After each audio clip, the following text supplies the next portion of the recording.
Welcome, and thank you for resting here with us tonight.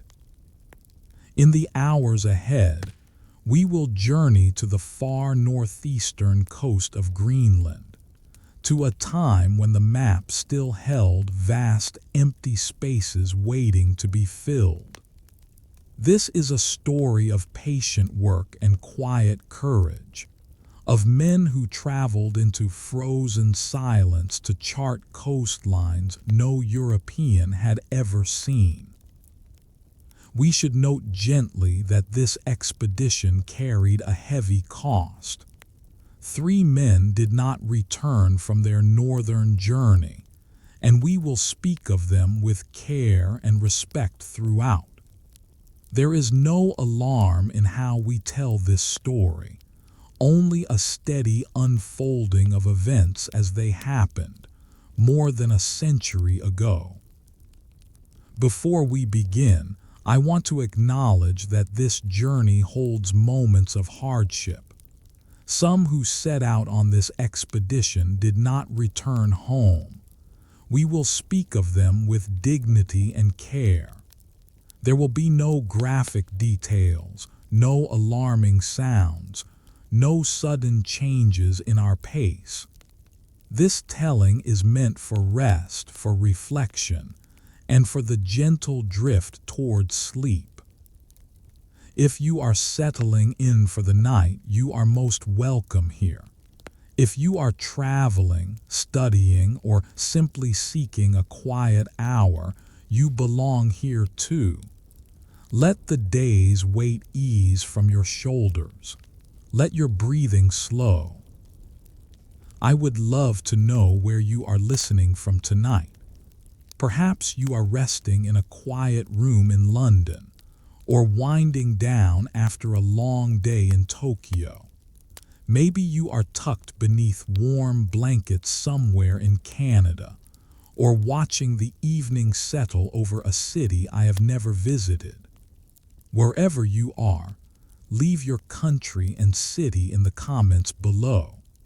It brings me such comfort to imagine all of us sharing this quiet hour together, scattered across the world yet joined by these same gentle words. We will move through this story at the pace of snowfall, at the rhythm of ice shifting beneath a frozen sea. The map unfolds before us. The year is 1906. Let us step into the cold together. Take a slow breath now, and let the quiet of this northern place settle around you. The year is 1906. We find ourselves in Copenhagen, where the harbor stretches wide beneath a pale northern sky. Wooden masts rise above the waterline like a forest stripped for winter. Gulls call in the distance, their voices softened by the gentle wind that moves across the water.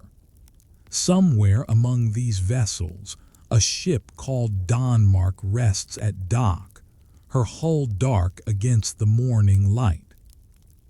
This is where our story begins. Not on the ice, but here, in the quiet hours before departure.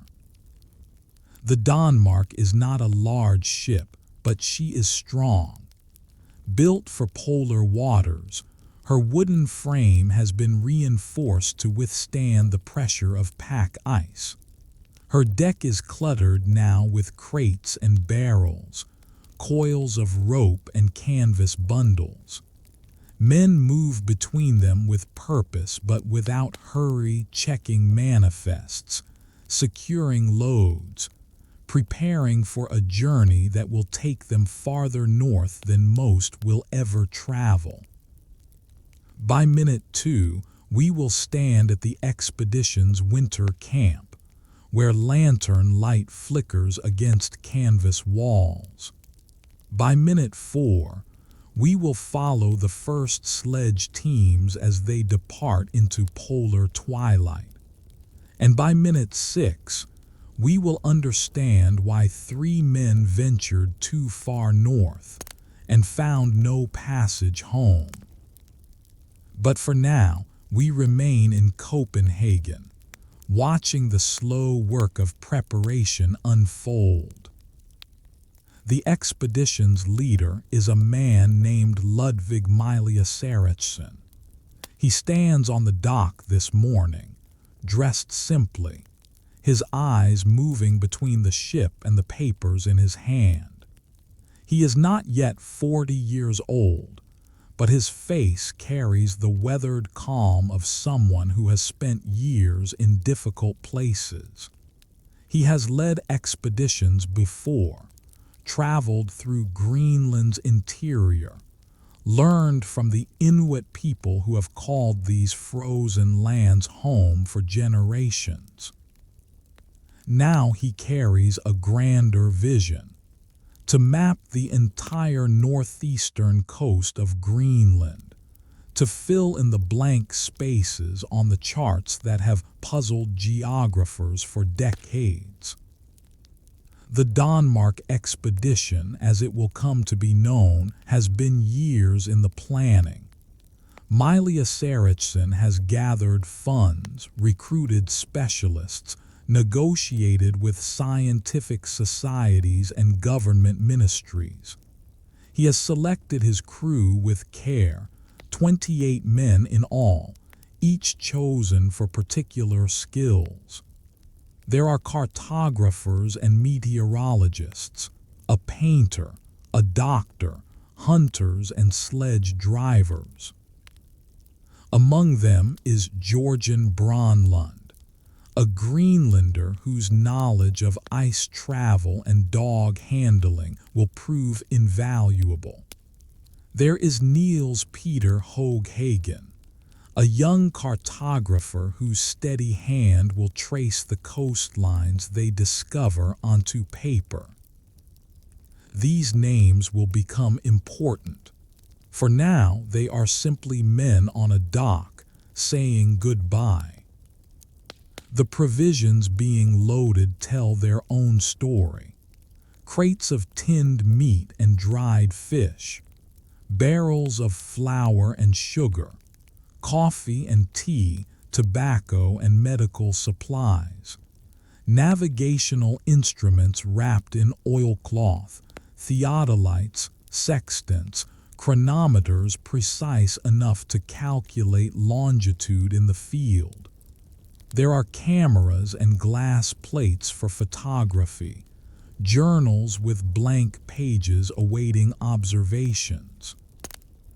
And there are supplies for the sledge journeys to come, harnesses, runners, repair materials, and food calculated down to the ounce. 80 sledge dogs pace in their kennels aboard the ship, restless with the energy they will soon spend pulling heavy loads across frozen landscapes. Their breath rises in small clouds even in the relatively mild air of Copenhagen's harbor. They do not know where they are going. They know only the instinct to run, to pull, to move forward across whatever surface lies beneath their feet. Families have gathered on the pier. Wives stand with hands clasped, watching their husbands check and recheck the same ropes and crates. Children hold onto coat sleeves, not quite understanding the length of the absence to come. The expedition plans to be gone for 2 years, perhaps longer. Letters will be impossible once the ship enters the ice. News will come only when the Denmark returns, or when it fails to. The morning passes in this rhythm of loading and farewell. A crate of scientific journals is carried aboard. A barrel of lamp oil follows.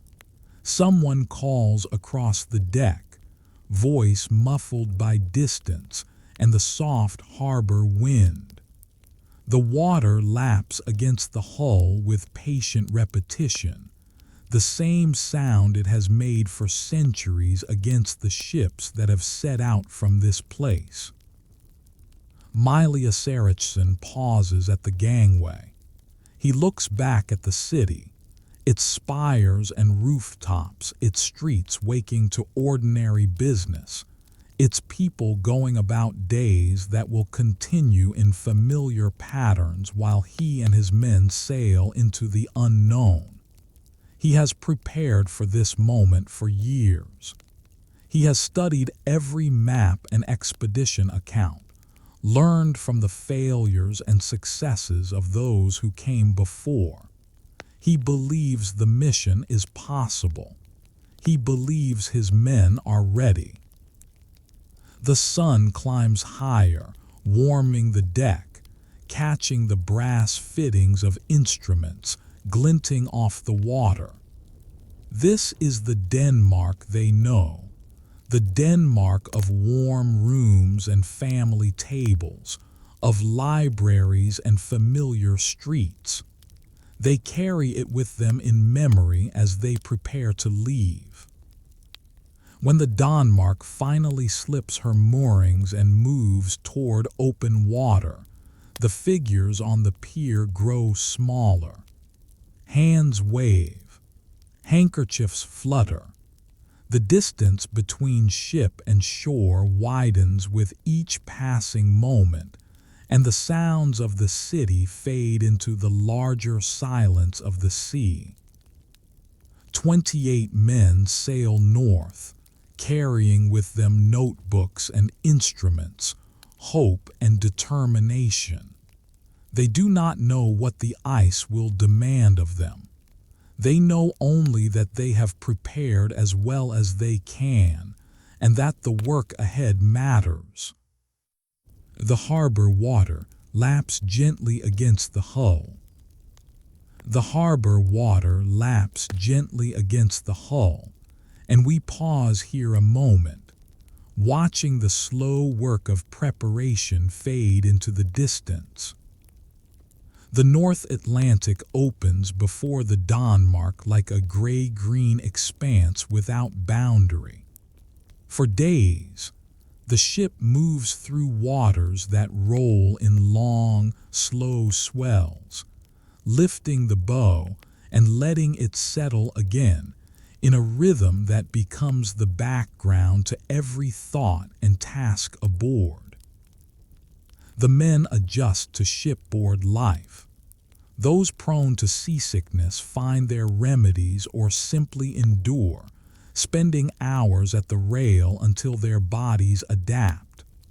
The crew keeps watches, maintains the engines, monitors the sails when wind favors their course.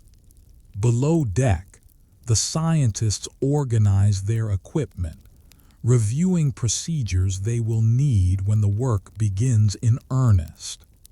The dogs remain restless in their kennels, fed and watered but unable to run.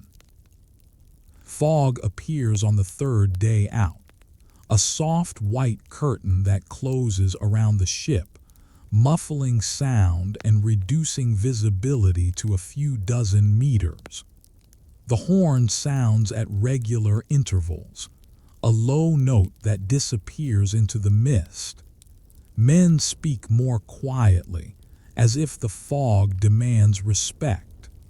Navigation becomes a matter of instruments and careful calculation. The compass needle and the chronometer marking position when the sky offers no guidance.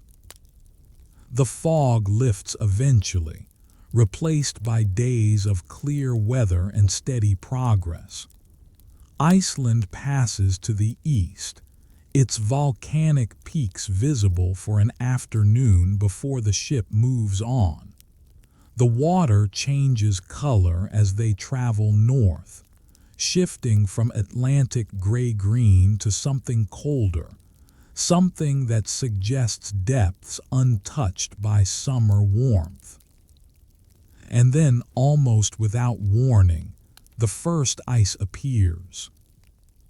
It comes as scattered floes at first, white shapes drifting on the current, some no larger than a table, others the size of small buildings. They make soft sounds as the ship passes, a gentle clicking and grinding where edges meet the hull. The men gather on deck to watch, many seeing sea ice for the first time. It is beautiful in its strangeness, these fragments of frozen ocean carrying their own miniature landscapes of ridges and hollows. The captain adjusts course, threading between larger pieces, reading the water for signs of thicker ice ahead. The Danmark was built for this work, her hull reinforced to withstand pressure, her bow shaped to ride up and over obstacles that would stop a lesser vessel. But even the strongest ship must respect the ice. What appears passable from a distance may prove impassable up close. What seems solid may crack and shift without warning. The captain has sailed these waters before. He knows that patience matters more than speed. Days pass in the ice belt. Progress slows to miles per hour, sometimes less. The engines work harder, pushing through slush and brash ice that clogs the channels. At night, the ship sometimes anchors to a large floe, securing herself with ice anchors driven deep, waiting for morning light to reveal the next path forward. The men develop new routines. Ice watches are posted, scanning ahead for openings and hazards. Scientists begin their observations even before reaching Greenland, measuring water temperatures, collecting samples, noting the behavior of seabirds that appear in greater numbers as land approaches. The dogs seem calmer now, perhaps sensing the cold that promises their kind of work ahead. Greenland announces itself first as a darkening on the horizon, something that might be cloud, might be land, hovering at the edge of visibility for hours before resolving into definite shape. Mountains rise from the water, their peaks still white with snow despite the summer season. Glaciers pour down valleys, rivers of ice moving too slowly for the eye to detect, but carrying with them the work of centuries. The coastline reveals itself gradually as the ship moves north along it. Fjords cut deep into the land, their walls rising sheer from black water. Icebergs calved from glaciers drift in stately procession, some sculpted by wind and wave into arches and spires, others flat-topped and massive, carrying weight enough to crush any ship that approached carelessly. Mylius-Erichsen consults his charts, comparing what he sees with what others have recorded. This southern portion of Greenland's coast is known, mapped by previous expeditions, settled in places by Danish and Greenlandic communities. But as the Danmark continues north, the charts grow emptier. The coastline becomes speculative, sketched from distant sightings or left entirely blank. This is where the expedition's work truly begins. The ship moves through channels where no channel is marked. The captain relies on careful observation, on the color of the water, on the behavior of ice and current. Men take soundings, calling out depths, building knowledge of waters that will not appear on any published chart until the expedition returns and shares what it has learned. Wildlife becomes more abundant as they travel. Seals rest on ice floes, watching the ship pass with dark eyes before sliding into the water. Seabirds wheel overhead in numbers that darken patches of sky. Somewhere beyond sight, on the land itself, musk oxen and Arctic foxes go about their ancient business, unaware of the visitors approaching their territory. The expedition selects its winter harbor with care. The site must offer protection from storms and crushing ice. It must provide access to hunting grounds and sledge routes. It must be far enough north to serve as a base for the mapping work ahead, but secure enough to shelter the men through the long polar night. They find what they are looking for at a place they will name Danmarkshaven, Denmark Harbor. Here, a natural bay offers shelter from the worst of the pack ice. Here, the land rises gently enough to allow construction of their winter station. Here, they will spend 2 years working toward the goals that brought them so far from home. The anchor drops. The engines fall silent. For a long moment, the only sounds are the soft lap of water, the distant cry of birds, and the breathing of 28 men looking out at the land they have come to know. The ship rocks softly now, and we rest in this rhythm of water and wood, knowing the anchor has found its hold. The work begins before the Danmark's deck has fully settled in its new anchorage.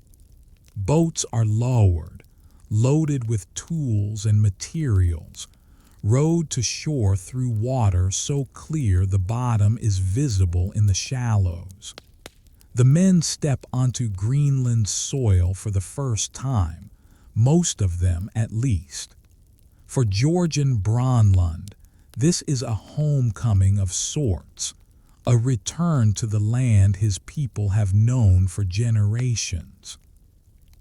The site they have chosen lies on a gentle slope above the waterline, protected from the worst winds by a ridge to the north. The ground is frozen even in summer, permafrost that extends down meters beyond any shovel's reach. But the surface layer thaws enough to work with, and the men begin immediately, knowing that time runs short before winter locks the land in cold. The sound of hammers carries across the quiet landscape. It is a muffled sound, absorbed by the emptiness around them but persistent. Board by board, the first hut takes shape, walls rising from the frozen ground, a roof to hold back snow, windows that will frame views of the ice they have come to chart. This is the expedition's home for the next 2 years. It must be warm enough to sustain life through temperatures that will drop far below freezing. It must be organized enough to support scientific work and the complex logistics of sledge travel. It must be sturdy enough to withstand storms that can blow for days without pause. The men work in shifts, resting when exhausted, returning to the labor when rested enough to continue. They build the main expedition house first, a structure large enough to serve as living quarters, dining hall, and workspace. Bunks line the walls, stacked too high, each man's space defined by a few personal items and a sleeping bag rated for Arctic conditions. A large stove dominates the center of the room, fed by coal brought from Denmark and driftwood scavenged from the shore. The smell of wood smoke begins to rise from the stovepipe, a thin trail that climbs into the clear polar air and disperses. Inside, the first warmth gathers. It is not much, not yet, but it is enough. It is the beginning of shelter. Other structures follow. A smaller hut for scientific instruments, where thermometers and barometers will record conditions throughout the coming months. A storage building for provisions, carefully inventoried and organized to last through whatever lies ahead. Kennels for the dogs, who will live outside but need protection from the worst weather. A workshop for equipment repair, sledge maintenance, and the countless small tasks that keep an expedition functioning. The dogs are brought ashore, released from the kennels that have confined them since Copenhagen. They explore their new territory with an energy that seems inexhaustible, running, digging, testing the hierarchy that will organize their work in the months ahead. 80 dogs, enough to pull multiple sledge teams, enough to lose some to the inevitable hardships and still continue the mission. Lantern light begins to appear in the windows as the walls rise around them. It is a soft amber glow, barely visible in the perpetual daylight of the Arctic summer, but it marks the creation of interior space, of shelter, of the small human warmth that will hold back the vast cold beyond. Mylius-Erichsen oversees everything, but he does not stand apart. He works alongside his men, hauling boards and driving nails, mixing mortar and fitting windows. This is his expedition, his vision, but it will succeed only through the shared labor of all 28. He has learned from the Inuit that survival in these places requires cooperation, requires the setting aside of rank when work needs doing. The scientific observations begin even before the station is complete. Meteorological readings are taken at fixed intervals: temperature, wind speed and direction, barometric pressure, humidity. A routine is established that will continue without interruption for 2 years, building a record of polar weather more complete than any previously gathered. Photographs are taken of the construction work, of the landscape, of the men at their tasks. These images will illustrate the expedition's published accounts, will show audiences in Copenhagen and beyond what this place looks like, how the work proceeds. The photographer struggles with the cold, which affects the chemicals and plates, but persists, understanding that his images carry the expedition's story to those who will never see Greenland themselves. The supply cache is organized with careful attention. Every box is numbered, its contents recorded, its location noted on a master list. Mylius-Erichsen knows that survival may depend on finding particular supplies quickly, in darkness, in storms, when memory fails and only the records remain reliable. Nothing is left to chance. As the buildings take shape, routines emerge. Meals are prepared and shared at regular times, the cook working with provisions that must last far longer than any restaurant kitchen would consider possible. Water is collected from nearby streams, filtered, boiled. Waste is managed according to protocols designed to prevent contamination and maintain hygiene in close quarters. The sledges are inspected, repaired where needed, prepared for the journeys that will begin when conditions allow. The dogs are assessed, which work best together, which have the speed, which have the endurance for long hauls. Teams are planned provisionally, subject to adjustment as experience teaches what no planning can predict. And through it all, the sun circles the horizon without setting, dipping low toward the north at midnight but never quite disappearing beneath the ice. It casts long shadows that stretch and shift throughout the day, giving the landscape a quality of perpetual evening, of time suspended. The men work, eat, rest, and work again. The station grows around them, taking on the character of a small village, a tiny outpost of human presence in a landscape that has never known permanent habitation. It is fragile, this settlement, dependent on supplies from far away, vulnerable to weather and accident, temporary by design. But it is enough. It is what they need to do the work they have come to do. The walls stand now. The roof holds. Inside, the stove crackles softly and the first true warmth fills the room. Through the windows, the ice stretches toward the horizon, waiting. The walls are rising now, board by board, and inside them, a small warmth begins to gather.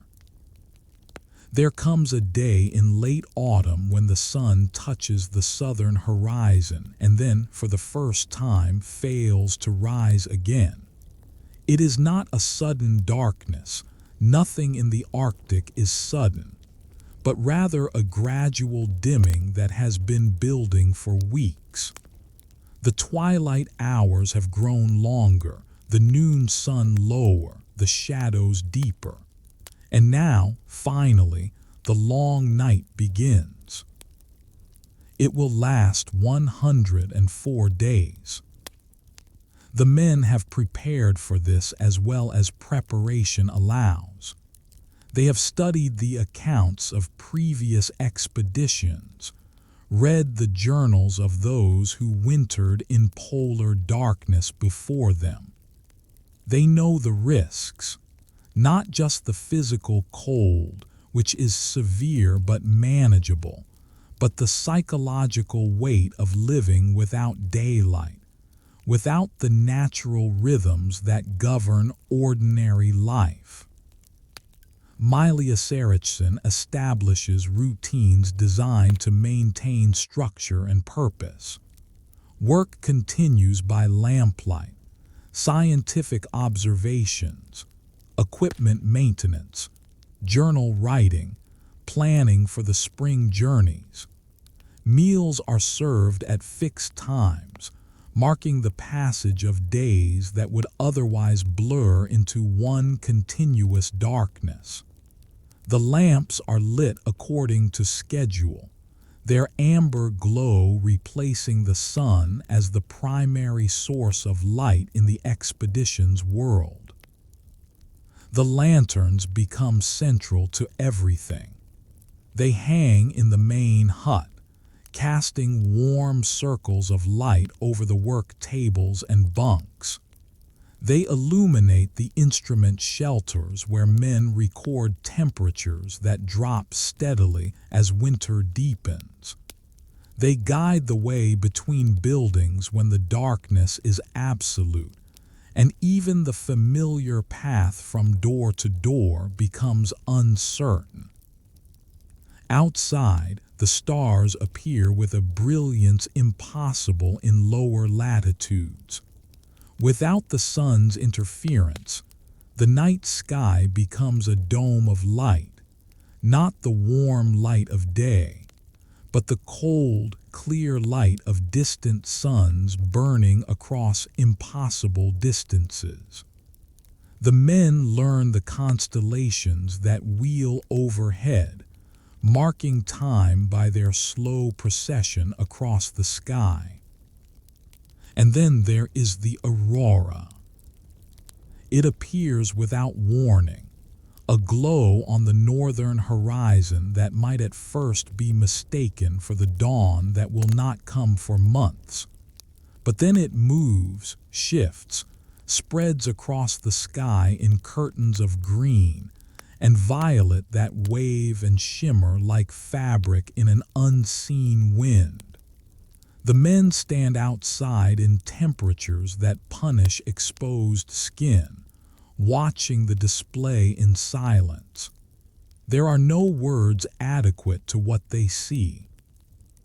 There is only the watching, the wonder, the awareness of being very small beneath something very large and very strange. Inside, life continues in its careful rhythms. The stove is fed throughout the day and night, coal rationed to last, but used generously enough to keep the interior above freezing. Frost forms on the inside of the windows, intricate patterns that would be beautiful if they were not also evidence of the cold pressing constantly inward. The men find ways to pass the time. Card games and chess occupy evening hours after the work is done. Someone has brought a musical instrument, perhaps an accordion or a harmonica, and simple melodies fill the room when the mood allows. Books circulate, read by lamplight, discussed over meals.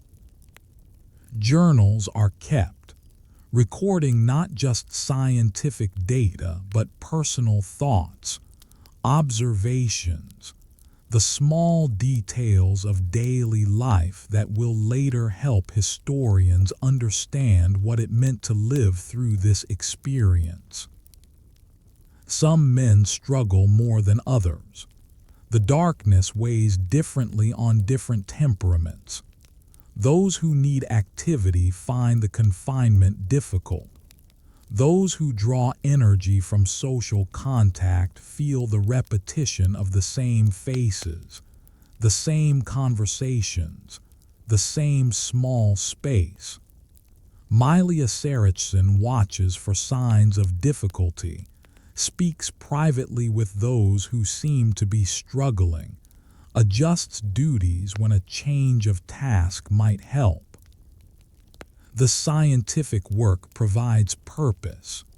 Meteorological observations continue without interruption, the readings taken by men who bundle against the cold, walk the short distance to the instrument shelter, record the numbers with fingers that quickly grow numb, and return to the warmth of the hut. Magnetic observations are made at the times specified by the expedition's protocols. Biological specimens collected during the summer are catalogued and preserved. The cartographers review their notes, plan the spring journeys in detail, calculate the supplies that will be needed for each route. The dogs remain outside, their thick coats protection against cold that would kill an unprotected human in minutes.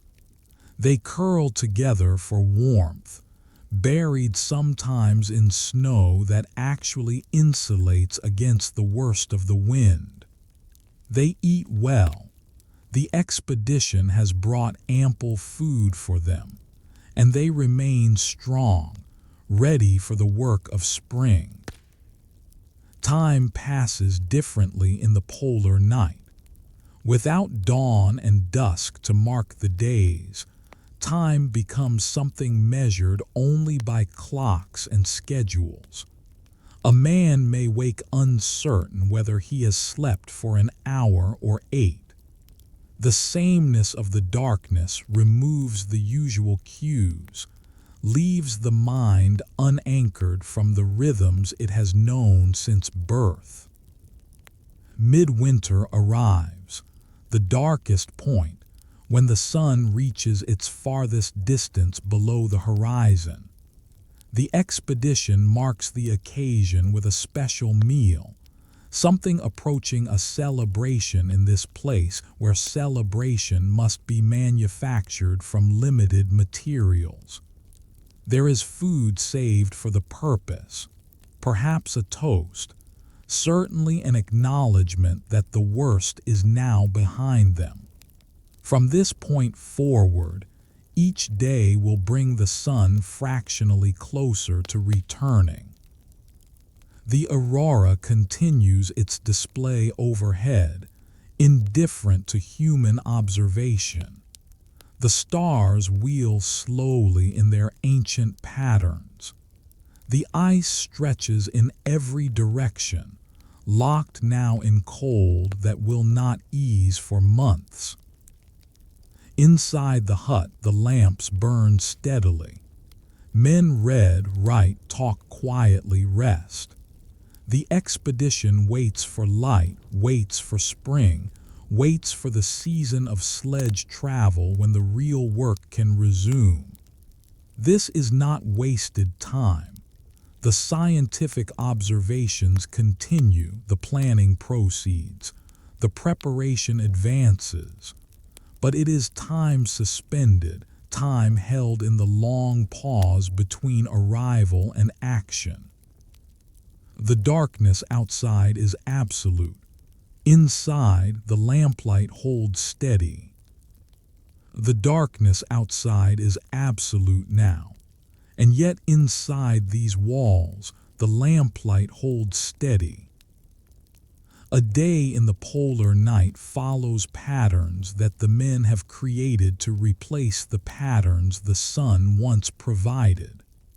The wake-up call comes at a fixed hour, regardless of what the darkness outside suggests. Men rise from their bunks, dress in layers that have become second nature, and move toward the warmth of the stove where breakfast waits. The meals are simple but sufficient. Dried fish, tinned meat, bread baked fresh when flour and time allow. Coffee, strong and hot, warming bodies from the inside as the stove warms them from without. The cook has learned to work with limited variety, finding ways to make the provisions feel less repetitive than they are. A different preparation, a different combination, a small treat saved for an otherwise ordinary day. After breakfast, the work begins. Each man has duties assigned according to his expertise and the expedition's needs.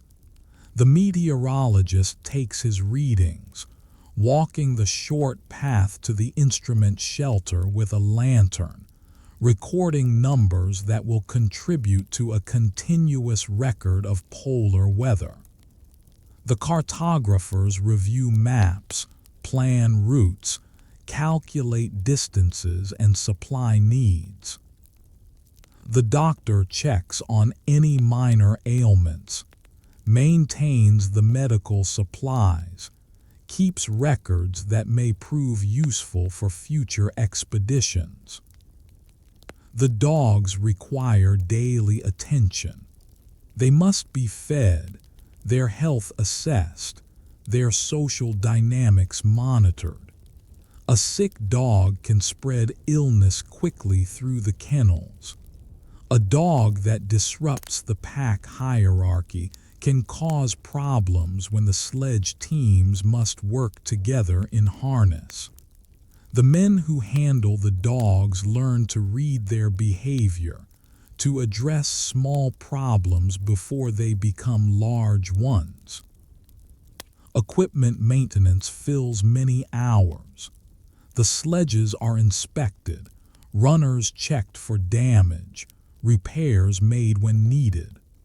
Harnesses are examined for wear, stitched, or replaced as necessary. The instruments require calibration and care, their precision essential to the scientific value of the expedition's work. Nothing can be allowed to fail from neglect when replacement parts are thousands of miles away. Letters are written, though they cannot be sent. The men compose pages to family and friends, recording thoughts and experiences that will be delivered only when the expedition returns to civilization. There is something both strange and comforting in this practice. The act of writing as if the connection still exists, as if the distance could be bridged by words on paper. The afternoon brings different tasks.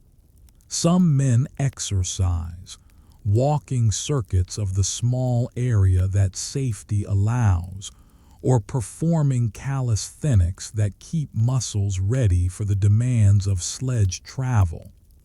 Others read or study, continuing education that the expedition's isolation has paused but not ended.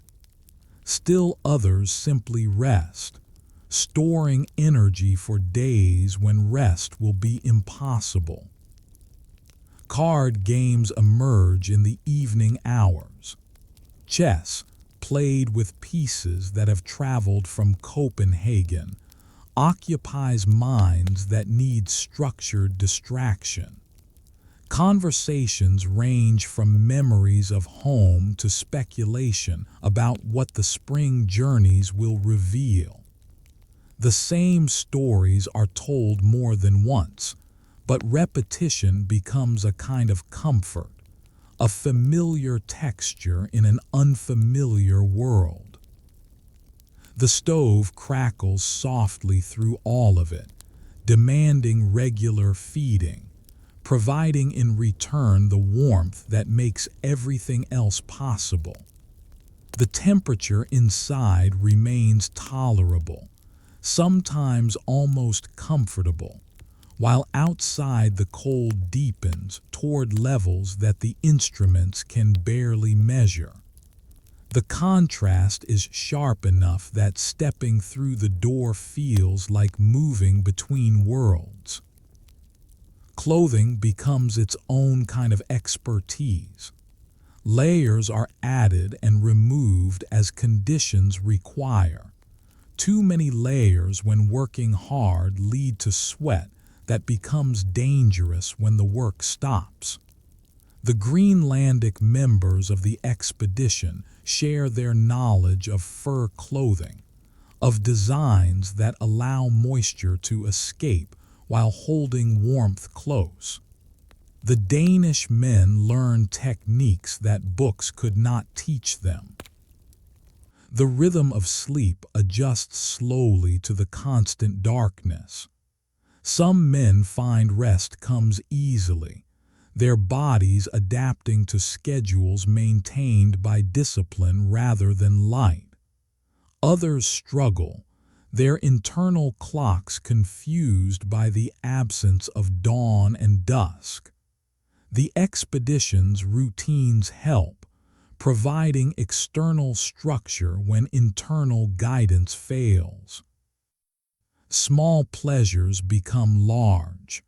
A cup of particularly good coffee, a letter written that captures exactly the right feeling, a chess victory against a usually superior opponent. a clear view of the aurora through the frosted window, a moment of genuine laughter at a joke told for the third time. The dogs grow restless as winter deepens, their instinct for running unsatisfied by the kennels that confine them. They will be released for exercise when conditions allow, short runs that keep them fit and remind them of the purpose for which they were bred. But mostly they wait, as the men wait, for the season of movement to return. The weeks pass in this rhythm. The work continues. The cold persists. The darkness holds. And slowly, imperceptibly at first, the southern horizon begins to show the faintest hint of color at midday. Not the sun, not yet, but the promise of its eventual return. The wind speaks softly beyond the door. The wind speaks softly beyond the door, and inside, the stove offers its patient warmth. The maps spread across the table tell a story of ambition and uncertainty.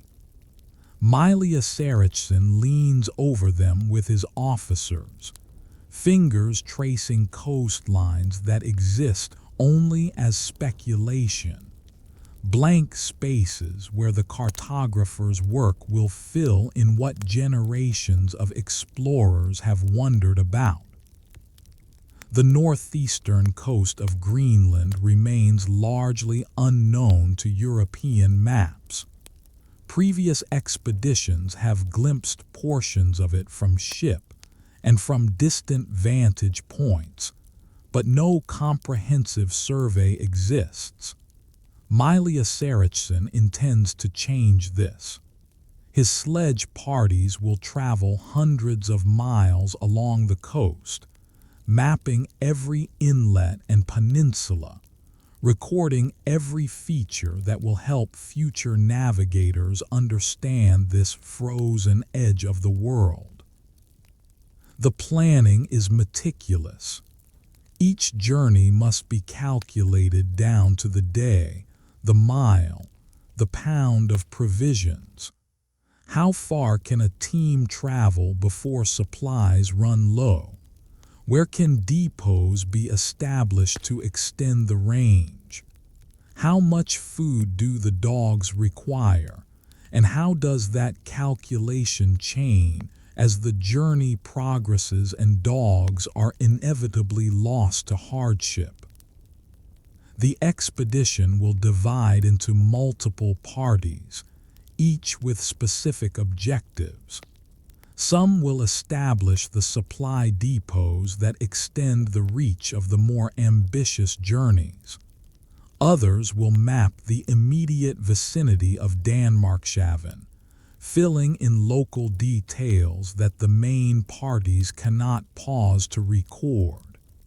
And the longest journeys, the ones that will push farthest into unknown territory, will be undertaken by small teams traveling light and fast.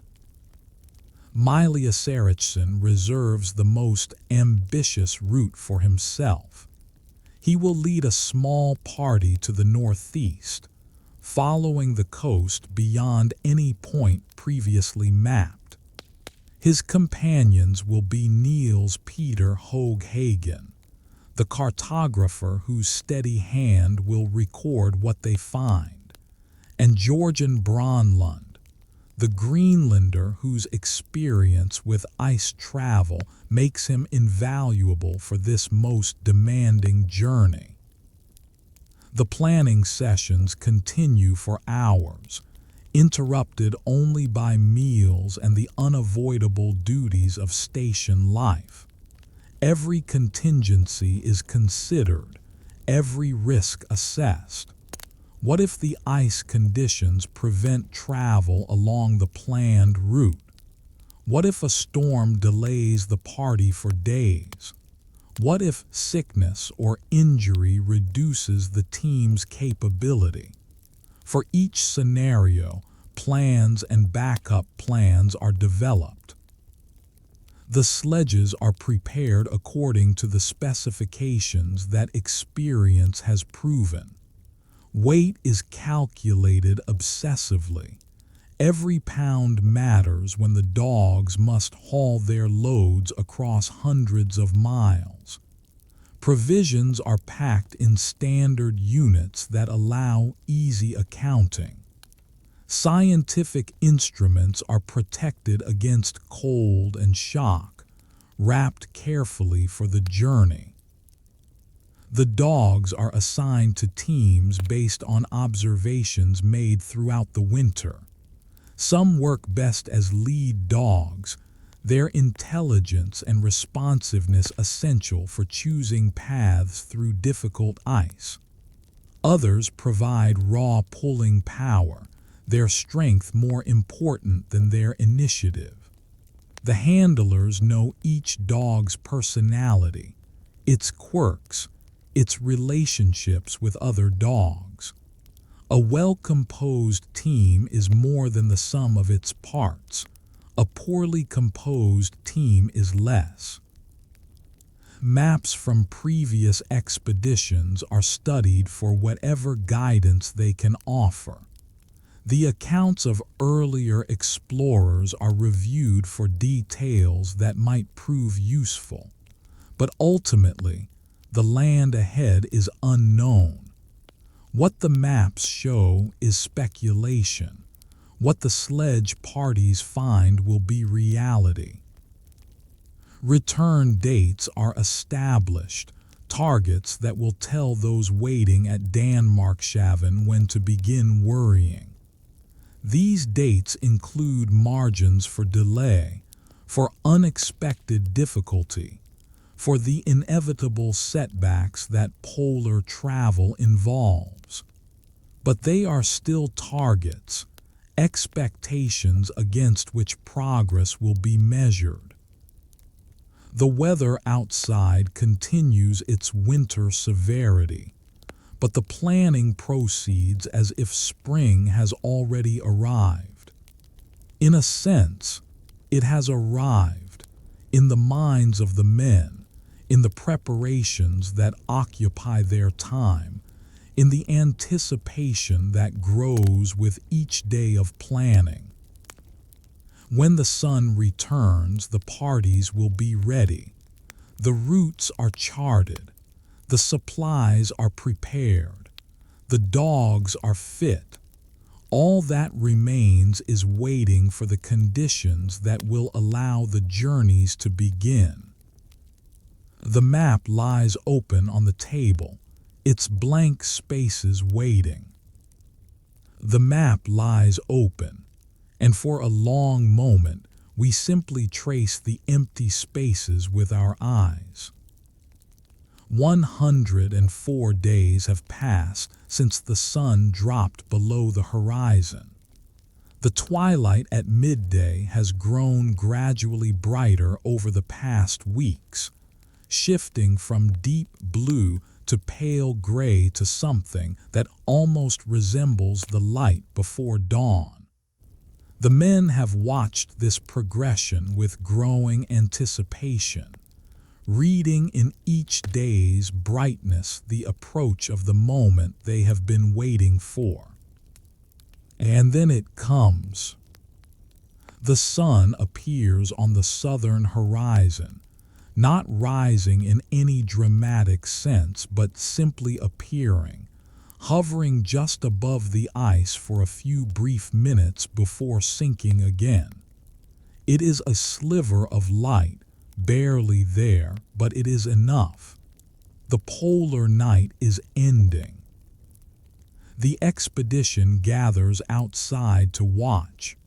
Men stand in the cold, faces turned toward the south, squinting against light that their eyes have not experienced for more than 3 months. Some cheer quietly. Others simply stand in silence, absorbing what the return of the sun means. The seasons are turning. The waiting is almost over. The work can begin. In the days that follow, the sun rises a little higher each day, stays a little longer above the horizon. The light returns gradually as it departed, the process measured in minutes gained rather than hours. But the psychological effect is immediate. The darkness that has weighed on some of the men begins to lift. Energy returns. Conversation becomes livelier. The expedition that has been in hibernation begins to stir toward action. The final preparations accelerate. Sledges are loaded and reloaded as the packing is refined. Dogs are harnessed for practice runs, short trips across the local ice that shake out any problems before the long journeys begin. The scientific instruments are calibrated one final time. The provisions are distributed according to the plans that have been refined over months of preparation.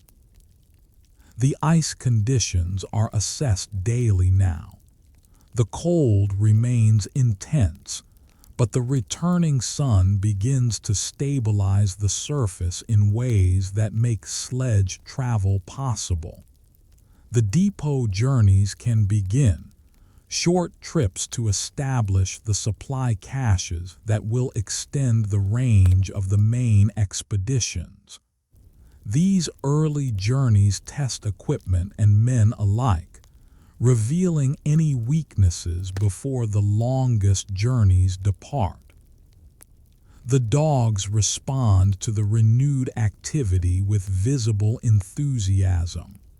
They were bred for this work, and the winter's confinement has left them restless. Now, harnessed to loaded sledges, they pull with an energy that seems inexhaustible. The handlers learn quickly which teams work best together, which dogs set the pace that others will follow. The depot parties return with reports that inform the final planning. The ice is difficult in some places, better than expected in others. The routes are adjusted accordingly. The supply calculations are refined based on actual consumption during the test journeys. Through it all, the sun continues its slow climb.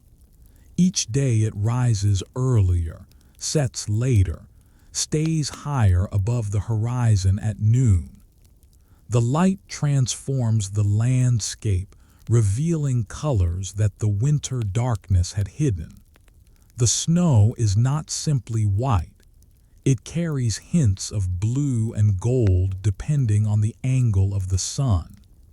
The ice formations that seemed monochrome in lamplight now show textures and shadows that make them newly visible. The temperature remains cold, but the character of the cold changes. It becomes something to work with rather than something to merely endure. The men move more freely, work longer hours, feel the energy of the coming season in their movements. Soon, very soon now, the main expeditions will depart.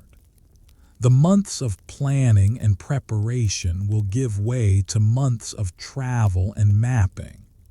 The blank spaces on the charts will begin to fill with the careful observations of cartographers who will see what no European has seen before.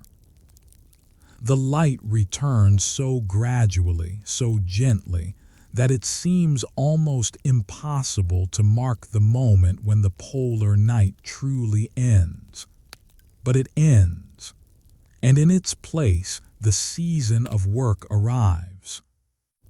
The light returns so gradually, so gently that at first it seems almost imagined. The morning of departure arrives with temperatures well below freezing and a sky clear enough to see the horizon in every direction. The sun hangs low in the south, casting long shadows across the ice, painting the snow in shades of gold and pink. It is a beautiful morning for beginning a journey into the unknown. The main expedition parties assemble near the station, their sledges loaded and ready, their dog teams harnessed and eager. The weeks of preparation have led to this moment. The months of darkness have been endured for this purpose. Now, finally, the real work can begin. Mylius-Erichsen stands with his two companions, Hoag Hagen and Bronlund. Their sledge carries provisions calculated to sustain them for weeks of travel, scientific instruments for the mapping work, notebooks for recording what they find. The dogs, a team of the expedition's strongest and most reliable, wait in their traces, breath rising in small clouds, muscles tensed for the command to move. Other parties prepare to depart as well. Some will establish the supply depots that extend the reach of the longer journeys. Others will map the coastal areas closer to the station. Each party knows its objectives, its route, its expected return date. Each carries with it the hopes of the expedition and the weight of responsibility for the work it must accomplish. The farewells are brief but genuine. Handshakes, nods, a few quiet words between men who have lived together in close quarters for months. They will see each other again, they believe, when the work is done and the parties return to compare notes and consolidate their findings. But the ice ahead is uncertain, and every man understands that some journeys do not end as planned. Mylius-Erichsen gives the command. His dog team surges forward, the sledge runners beginning their whisper across the frozen surface. The sound is distinctive, a soft shushing that carries across the still air, the sound of polar travel, of miles being measured in the steady rhythm of dog and sledge and ice. The watchers at the station see the party grow smaller with distance. Figures that were companions become silhouettes, then specks, then finally nothing, absorbed into the white expanse that stretches toward the horizon. The empty ice seems to swallow them, leaving no trace of their passage except the thin line of sledge tracks that the next wind may erase. The other parties depart at intervals, spreading across the ice in different directions according to their assigned routes. The station empties of its full complement, leaving only the skeleton crew that will maintain observations and prepare for the party's return. The quiet that settles over Danmarkshaven is different from the quiet of winter. It is a waiting quiet, an expectant quiet, the pause between sending and receiving. Out on the ice, the traveling parties settle into their rhythms. The dogs pull steadily, covering miles at a pace that must be maintained for weeks. The men walk beside the sledges or ride when the surface allows, conserving energy for the work ahead. The landscape passes slowly, ridges of pressure ice to navigate around, flat expanses that seem to stretch forever, occasional glimpses of open water where the ice has broken. Mylius-Erichsen's party heads northeast, following the coast into territory that no map adequately describes. The instructions are simple: map everything, record everything, push as far as conditions allow, and return to share what has been learned. The execution will be anything but simple. The first days pass without incident. The weather holds. The dogs remain strong. The ice, while challenging in places, does not prevent progress. Camps are made each night, the tent pitched, the stove lit, the dogs rested, the notes updated. The routine of travel establishes itself, the rhythm that will carry them through the weeks ahead. Hagen works constantly at his observations, measuring angles, sketching coastlines, calculating positions. His notebooks fill with the data that will become maps, the lines and numbers that translate three-dimensional landscape into two-dimensional representation. It is painstaking work, demanding precision under difficult conditions, but it is the core of the expedition's purpose. Greenland handles the dogs and navigates the ice with the expertise of one who grew up in these conditions. He reads the snow and ice for signs that the Danish men might miss, anticipates problems before they develop, keeps the team moving safely through terrain that offers countless opportunities for disaster.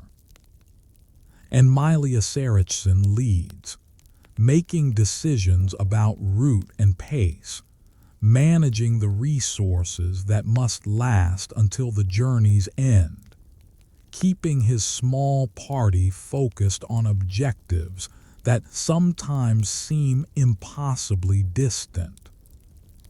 Behind them, the station grows smaller with each day's travel until it disappears entirely below the curve of the horizon. Ahead, the ice stretches without end, offering no landmarks except those they create through the work of mapping. They are alone now, 3 men and their dogs, pressing into territory where their presence is the only human presence for hundreds of miles. The sledge runners whisper across the ice. The sledge runners whisper across the ice, and we follow that soft sound northward. The work of making maps in the field is slow and painstaking, demanding precision under conditions that resist precision at every turn. The cartographer's hands grow cold within minutes of removing his gloves, the fine motor control needed for accurate measurement becoming difficult as fingers stiffen. The instruments themselves must be protected from temperatures that can affect their calibration. And yet the work must be done, observation by observation, measurement by measurement, building the record that will eventually become the map. Hagen carries a theodolite, an instrument for measuring angles both horizontal and vertical. It sits on its tripod, carefully leveled, its eyepiece oriented toward some distant feature. Through it, he sights landmarks along the coast, a distinctive peak, a promontory of rock rising from the ice, a glacier's edge. Each sighting provides data that, combined with other sightings from other positions, allows the coastline to be triangulated into accurate representation. The process is repeated countless times. Move to a new position, set up the instrument, level it carefully, cite the same landmarks from the new angle, record the readings, move again. The accumulated observations create a web of measurements that can be translated into the lines and contours of a finished chart. A sextant measures the angle of the sun at noon, establishing latitude. A chronometer, carefully wound and protected from temperature extremes, provides the time reference needed to calculate longitude. Together, these observations place each position precisely on the globe, anchoring the local measurements to the larger framework of global geography. The notebooks fill with numbers and sketches. Hagen records not just the measurements but the conditions under which they were made, notes that will help him assess the reliability of each observation when he later works to reconcile them into a coherent map. Weather conditions, visibility, instrument behavior, everything that might affect accuracy is documented. Sketches accompany the numbers. Quick drawings capture the shape of coastline features, the appearance of landmarks, the relationship between points that the measurements alone cannot convey. These sketches will guide the final drafting of the map, providing visual reference for the abstract data of angles and distances. The work cannot be hurried. A measurement rushed is a measurement potentially wrong, and wrong measurements propagate errors through the entire mapping process. Better to take extra time to verify readings, to be certain of accuracy, even if it means slower progress along the coast. Meanwhile, the dogs rest and the provisions diminish. Every day spent in careful measurement is a day of food consumed, a day subtracted from the time available for travel. The balance between thoroughness and speed is one that Mylius-Erichsen must constantly assess, weighing the value of additional observations against the resources required to obtain them. Greenland helps where he can, setting up equipment, keeping records, managing the practical needs of the camp while the scientific work proceeds. His knowledge of the land provides context for what the instruments reveal, filling in details that measurement alone cannot capture. He knows how ice behaves in different conditions, how weather patterns affect travel, how to read the signs that the land offers to those who have learned to see them. The coastline reveals itself gradually through this process. What appeared from a distance as a continuous wall of ice resolves into a complex series of bays and headlands, inlets and peninsulas. Each feature must be captured, its shape recorded, its position fixed.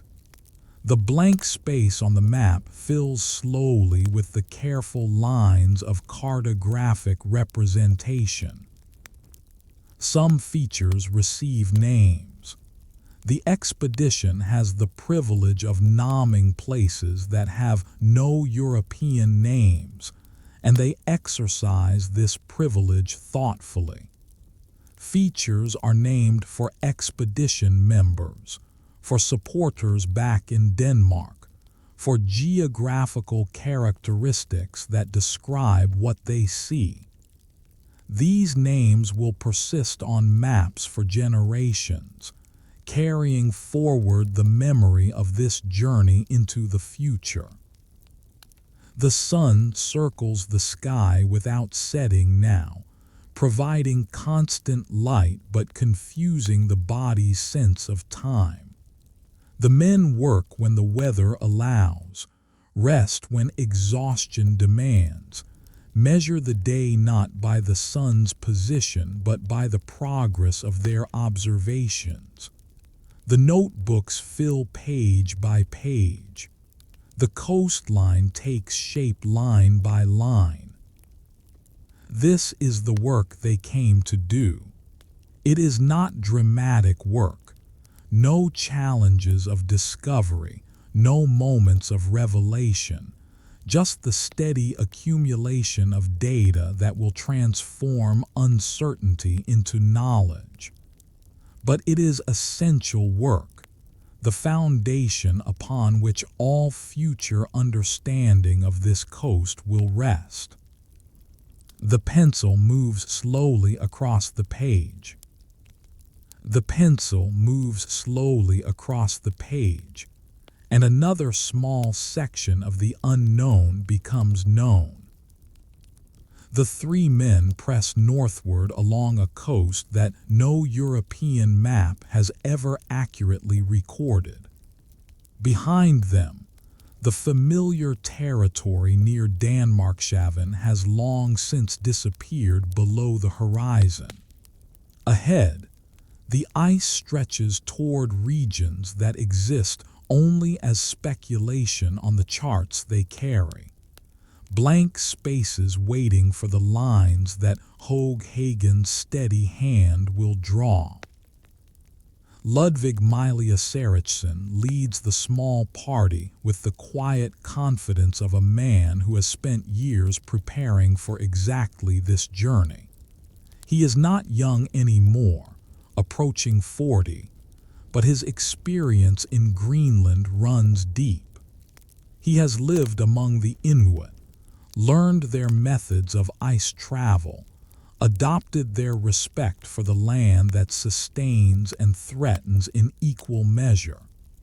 Now he carries that knowledge northward, applying it to the expedition's most ambitious objective. Beside him travels Niels Peter Høeg Hagen, the cartographer whose skills will transform their observations into lasting record.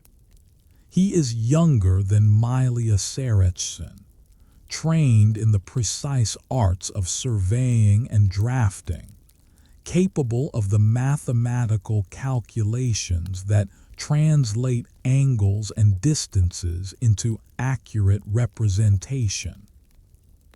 His notebooks fill steadily with the data of their journey, measurements taken at each significant point, sketches of coastal features, notes on conditions that will help him assess the reliability of each observation.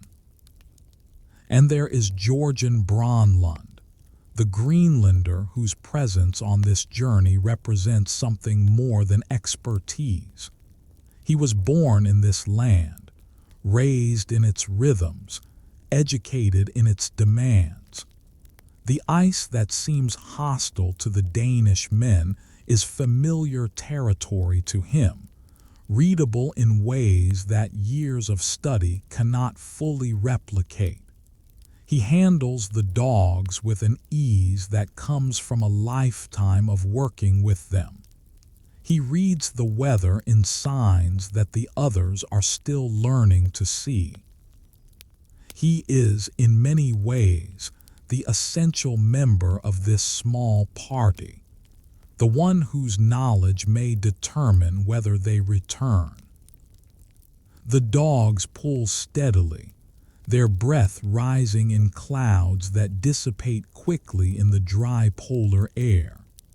The sledge runners whisper across the ice in that distinctive sound of Arctic travel, a soft shushing that becomes the background to every thought and conversation. The rhythm is hypnotic, the steady pace of the dogs, the crunch of boots on frozen snow, the occasional call from Greenland adjusting the team's direction. They travel through a landscape of extraordinary beauty and profound indifference. Pressure ridges rise like frozen waves, formed by the collision of ice sheets driven by currents and winds. These must be navigated carefully, sometimes crossed with difficulty, sometimes circumvented at the cost of extra miles. The coastal cliffs reveal layers of rock that tell stories millions of years old, though the men have little time to read them. Glaciers pour down from the interior ice sheet, their surfaces cracked and crevassed, their edges calving occasional chunks into the sea. The mapping work continues even as they travel. Hoaghagen takes observations whenever the party pauses, building the record of positions that will anchor the coastline to accurate coordinates. Mylius-Erichsen records the broader features of the landscape in his journal, noting characteristics that will help future travelers understand what to expect. Greenland contributes his own observations, his knowledge of ice behavior adding context to the scientific measurements. They discover new territory daily now. The coast curves and bends in ways that no previous expedition had recorded, revealing bays and inlets that receive names for the first time. Independence Fjord opens before them, a vast indentation in the coastline that will prove significant for later exploration. The land here is different from the coast to the south, the ice formations more complex, the weather patterns less predictable. Provisions diminish steadily according to the calculations that govern every polar journey. Each day's travel consumes food that cannot be replaced until the party returns to the supply depots established along their route. The dogs require feeding, the men require feeding, and the mathematics of consumption versus distance must be constantly monitored. Mylius-Erichsen tracks these calculations carefully, aware that miscalculation can transform a successful journey into disaster. The days blur together in the constant light of the polar summer. The sun circles the sky without setting, robbing the men of the natural rhythm that ordinarily separates day from night. They travel when conditions favor travel, rest when exhaustion demands rest, keep time by watches rather than by the sky. The tent becomes their only shelter, pitched on the ice each night, its thin walls the only barrier between their sleeping forms and the vast cold beyond. Communication with the base camp is impossible now. They are beyond any possibility of sending or receiving messages, dependent entirely on their own resources and judgment. The expedition's other parties are somewhere to the south, pursuing their own objectives, but the distances are too great for any contact. Whatever decisions must be made, Mylius-Erichsen must make them with only the counsel of his two companions. The weeks pass. The coastline continues to reveal itself. The notebooks fill with observations, and slowly, imperceptibly, the conditions begin to change in ways that will soon demand difficult choices. Three men, three sets of footprints, pressing forward into a silence that swallows all sound. The first signs appear subtly, pools of meltwater forming on the ice surface, dark patches where the snow has absorbed enough of the constant sunlight to begin softening. The men notice but do not immediately worry. Some surface melting is normal in the polar summer, expected and accounted for in the expedition's planning. The ice beneath remains solid, the travel remains possible, the work continues. But the melting accelerates. What begins as scattered pools expands into networks of slush and standing water. The sledge runners, which have whispered so smoothly across frozen surfaces, now splash through inches of melt. The dogs work harder, their paws wet, their progress slower. The beautiful efficiency of polar travel begins to degrade.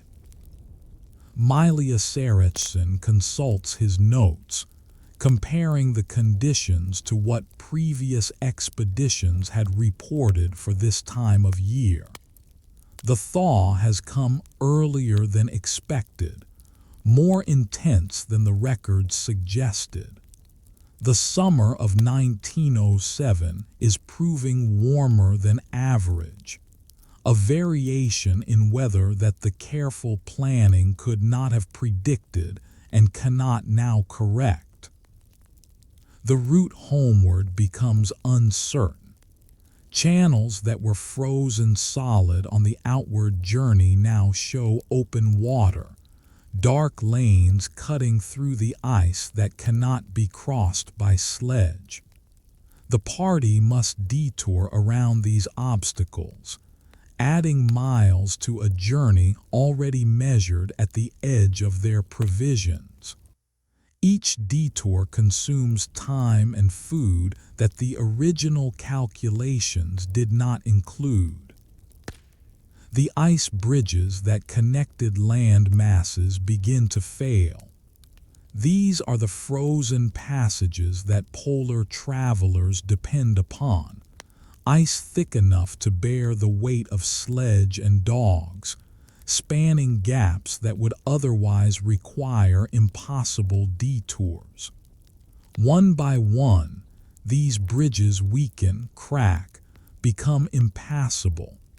Routes that existed on the outward journey no longer exist for the return.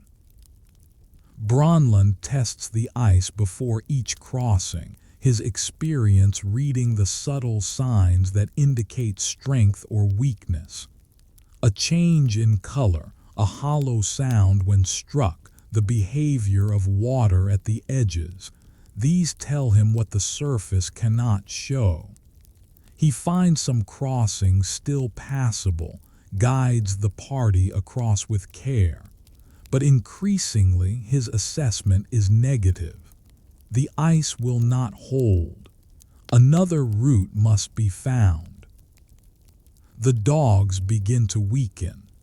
The constant wet conditions affect their paws and their efficiency. The additional effort required to pull through slush and water exhausts them faster than dry ice would. Some of the weaker animals can no longer keep pace. Their contributions to the team's pulling power diminished. The calculations that govern polar travel, so many dogs, so much weight, so many miles, must be recalculated for the diminished capability. food supplies reach concerning levels. The provisions that seemed adequate for the planned journey now must stretch to cover the unplanned detours, the slower travel, the extended timeline. Rations are reduced carefully, the men and dogs receiving less than they need but more than nothing. Every decision about food becomes a calculation about survival. Mylius-Erichsen faces choices that no amount of preparation could have anticipated. Push forward to complete more mapping. Hopping conditions will improve. Turn back immediately on whatever route remains passable. Wait in place for the ice to refreeze, consuming precious supplies while time passes. Each option carries risks that cannot be fully evaluated with the information available. The weather adds to the difficulty. Fog settles over the ice for days at a time, reducing visibility to meters rather than miles. Navigation becomes challenging, the landmarks they depend upon for positioning hidden behind walls of gray. The mapping work pauses when no observations are possible, but the consumption of supplies continues without pause. The men discuss their situation in the tent at night, their voices calm despite the circumstances. They are experienced travelers, all three of them, and panic serves no purpose. They assess the options, weigh the considerations, make decisions that represent their best judgment under the circumstances. The decisions are not always right. How could they be with incomplete information and unpredictable conditions? But they are made deliberately, with full awareness of the stakes. The original return date, the date they gave to those waiting at Danmarkshavn, passes while they are still far from home. The watchers at the base camp will begin to wonder, then to worry, but there is no way to send word. The party is alone with its predicament, dependent on its own resources to find a way through. The ice that carried them north now refuses to carry them home. The ice that carried them north now refuses to carry them home, and still they wait. At Danmarkshavn, the other sledge parties have returned. They bring their notebooks filled with observations, their maps of the coastal sections they were assigned to survey, their stories of conditions encountered and challenges overcome. The station fills again with voices and activity, the work of compilation beginning as the separate journeys are integrated into a comprehensive record. But the northern party has not returned. The expected date passes without sign of Mylius-Erichsen and his companions. One day, then two, then a week. The watchers scan the northern horizon with binoculars, looking for the distant specks that would indicate an approaching sledge team. They see only ice, stretching unbroken toward a horizon that offers nothing. The men try to maintain normal routines, but an undercurrent of concern runs through everything. Meals are eaten with less conversation than before. The scientific work continues, but attention drifts toward the empty north. Questions are asked that no one can answer. Where are they? What has delayed them? When will they appear? The calendar on the wall becomes a focus of anxious attention. Each day without the northern party's return is marked, the accumulating days telling a story that no one wants to fully acknowledge. The margin built into the expected return date, the extra days allowed for unexpected delays, begins to erode. Soon there will be no margin left. The expedition's doctor reviews the medical supplies, preparing for possibilities he hopes will not materialize. The remaining provisions are inventoried, the calculations made for how long the station can support search parties if search parties become necessary. The sledges that have returned from other journeys are inspected, repaired, prepared for potential redeployment. Conversations turn to hypotheticals. Perhaps the northern party found conditions that allowed them to push farther than planned, extending their mapping work at the cost of delayed return. Perhaps they encountered difficulty that slowed their travel, but does not threaten their safety. Perhaps the weather or ice conditions are simply taking longer to navigate than anyone anticipated. These hopeful interpretations compete with darker possibilities that no one speaks aloud but everyone considers. The ice is unpredictable. Accidents happen. Provisions run out. The margin between successful return and failure to return can be measured in days, in miles, in decisions that seem reasonable at the time but prove mistaken in retrospect. The other party leaders consult about what action to take. Their resources are limited. The dogs are tired from their own journeys.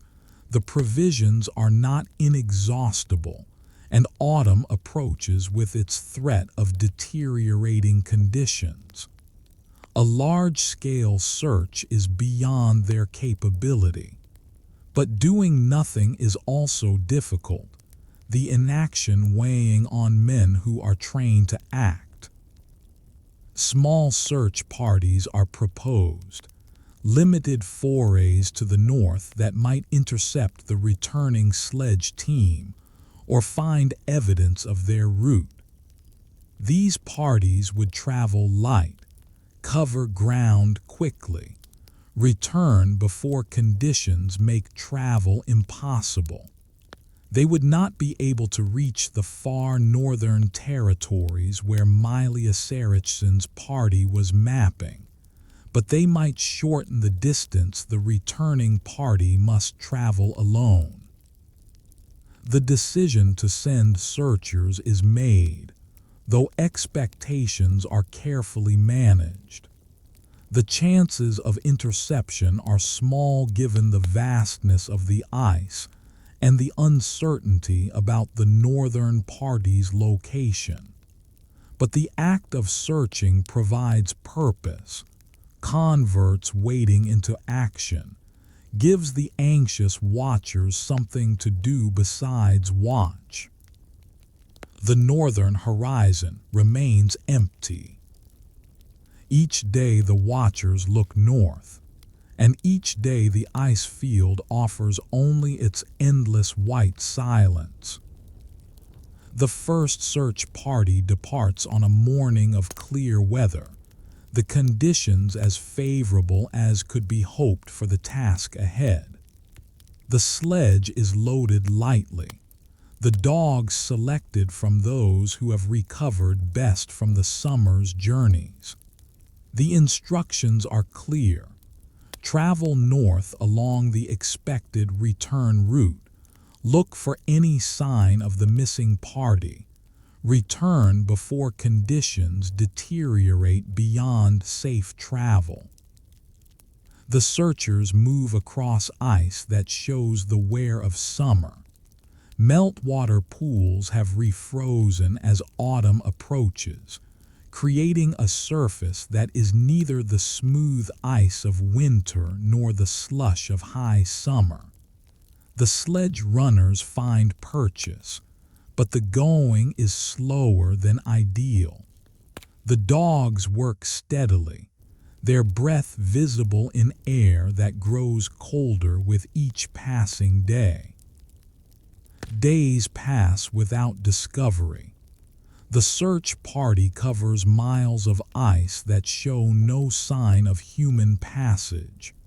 No sledge tracks, no discarded equipment, no markers left to indicate a route. The emptiness is complete, as if the northern party had traveled into a region that erased all evidence of their presence. The searchers reach the limit of their range, the point beyond which their provisions will not allow travel and still permit safe return.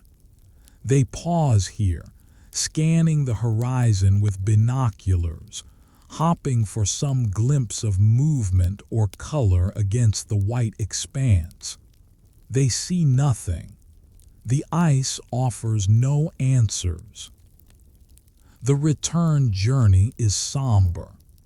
The searchers carry back only the report of their failure to find anything, a negative result that provides no comfort to those waiting.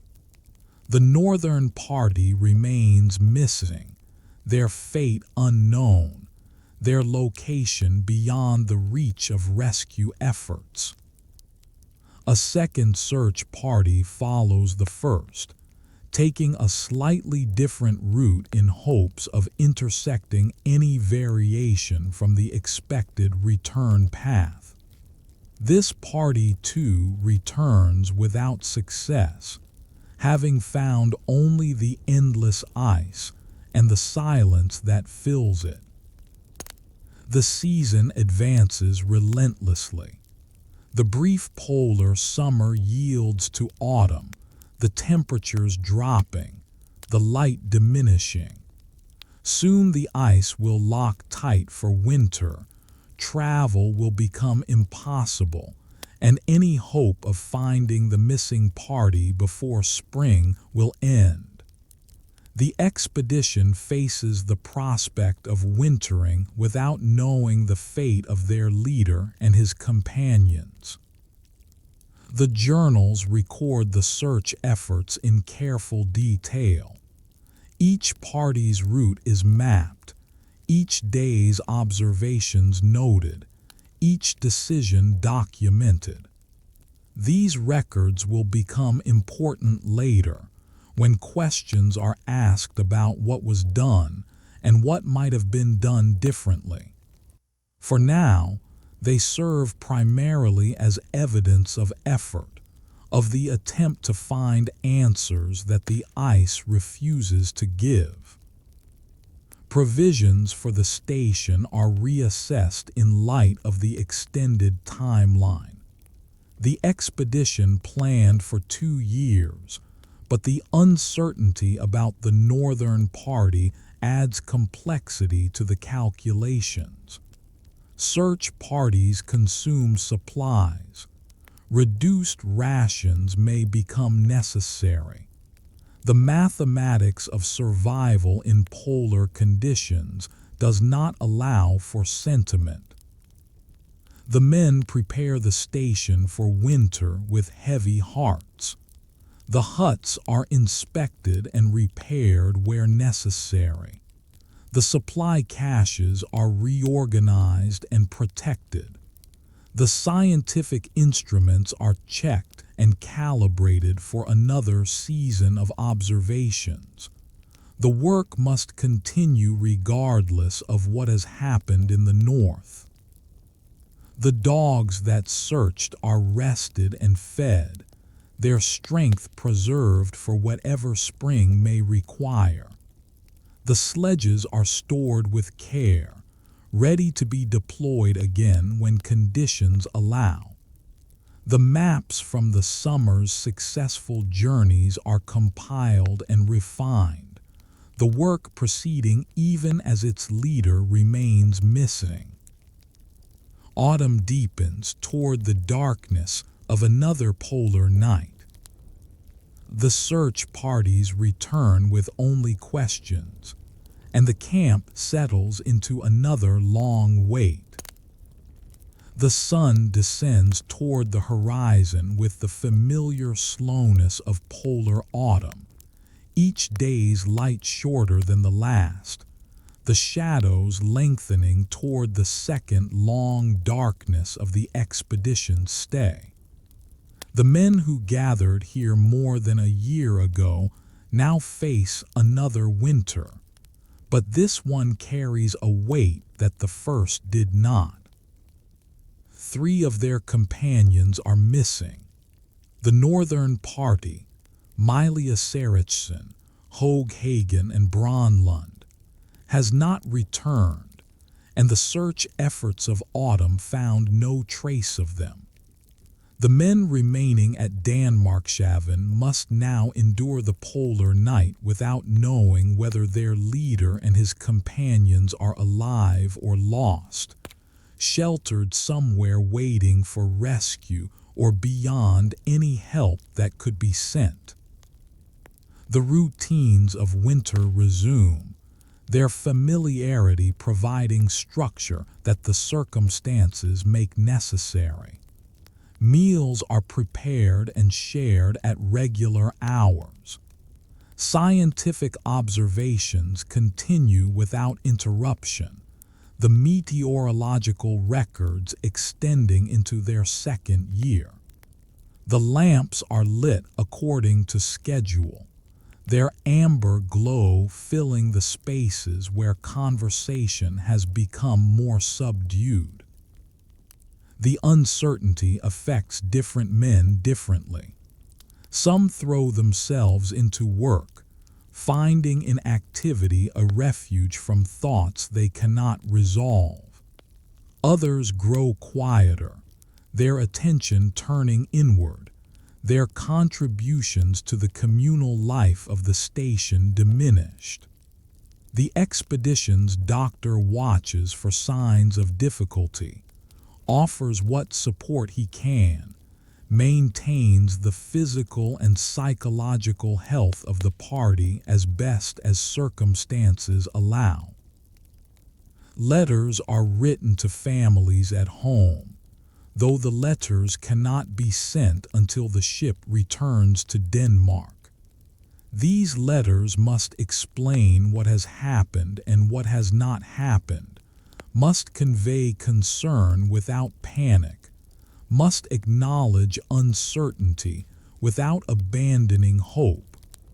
Writing them requires a kind of honesty that is difficult under the circumstances.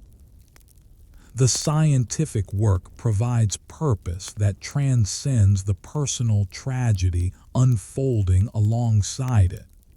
The meteorological observations must continue. Each gap in the record reduces the value of the whole.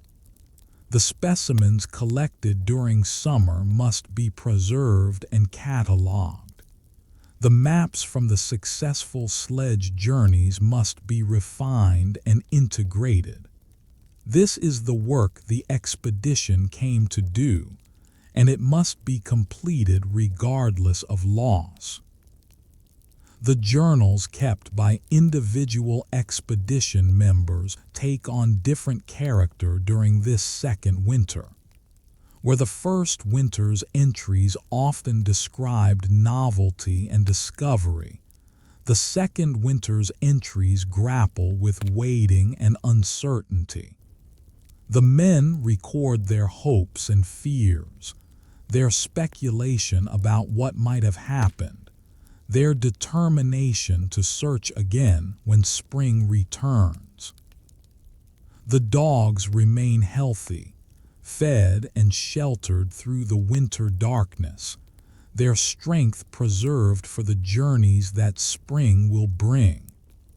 Among those journeys will be renewed search efforts, more extensive than autumn allowed, penetrating deeper into the territory where the northern party was last known to be traveling. This time, they will search not just for living men, but for any evidence that explains what happened. The aurora returns to the winter sky, its green and violet curtains dancing above the station as they danced the year before. The men watch it with less wonder now, the beauty dimmed by the shadow of loss. The stars wheel overhead in their ancient patterns, indifferent to the small human drama playing out beneath them. Midwinter passes, marked by a quiet meal that lacks the celebration of the previous year.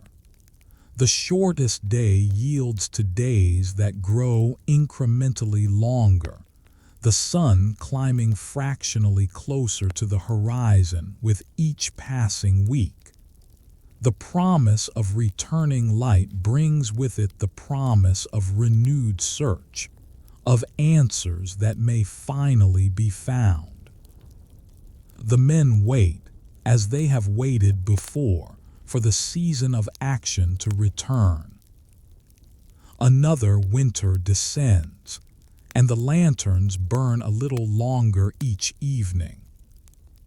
Spring returns to Greenland with the gradual brightening of the southern horizon that the men have learned to read as the approach of the sun. The light grows each day, transforming the deep blue twilight of winter into the pale gray of dawn, then into the golden glow of a sun that finally rises above the ice. The second polar night is ending. The time for answers is approaching. The search parties are organized with greater resources than autumn allowed. The dogs are rested and strong after months of winter feeding. The provisions have been carefully allocated to support extended journeys into the northern territories. The sledges are loaded with supplies calculated to reach the areas where the missing party was last known to be traveling. The searchers depart with determination but tempered expectations. More than a year has passed since Mylius-Erichsen, Hoaghagen, and Bronlund set out on their mapping journey. The conditions they faced, the early thaw, the blocked routes, the dwindling provisions, are known from the calculations that any experienced polar traveler can make. The men who search carry hope, but they also carry the understanding that hope may not be enough. The journey northward retraces the route that the missing party would have taken returning home. The ice shows the scars of the previous summer's thaw, pressure ridges and broken flows that tell the story of conditions that made travel difficult. The searchers navigate these obstacles with care, progress slow but steady, covering the miles that separate the station from the territories where answers may lie. Days pass in travel, the landscape revealing itself in the lengthening light of polar spring. The searchers scan constantly for any sign of human presence, a cache of supplies, a marker left for guidance, tracks preserved in sheltered snow. For days they find nothing, the ice as empty as it was during the autumn search. And then, in a sheltered place along the coast, they find what they have been searching for. Georgian Greenland lies at rest in a small cave, his body protected from the weather that would have claimed him to the elements. The scene is peaceful in its stillness, the Greenlander who traveled so far having found his final shelter in a hollow of his homeland's ice. The searchers approach with reverence, understanding that they are entering a space made sacred by what happened here. With Greenland are his possessions, carefully arranged as if waiting to be found. His journal lies nearby, its pages filled with notes that document the final stages of the Northern Party's journey. And most significantly, the maps are there, the cartographic record of everything the party discovered, the coastlines they traced, the features they named. Greenland had carried these maps to this place, had protected them through whatever hardships he faced, had ensured that the work would survive even if the workers did not. The searchers handle everything with the care it deserves. They do not disturb what does not need to be disturbed. They collect the journal and the maps, the scientific record that represents the purpose of the journey. They note the location precisely, marking the site so that others may find it again, so that proper memorial may be made when conditions allow. Greenland's journal reveals some of what happened, the difficulties with the ice, the failed attempts to return by the planned route, the death of Mylius-Erichsen and Hoag Hagen at a location somewhere to the north. The entries become shorter as the journal progresses, the handwriting more difficult, the circumstances clearly deteriorating. But to the end, the entries maintain their clarity of purpose, their documentation of what needed to be known. The final entry is brief but complete. Greenland recorded what had happened to his companions, where their end had come, what the conditions were. He wrote with the understanding that these words might be his last, that their value lay in the information they would provide to those who found them. He fulfilled his final duty to the expedition, to the scientific record, to the memory of the men he had traveled with.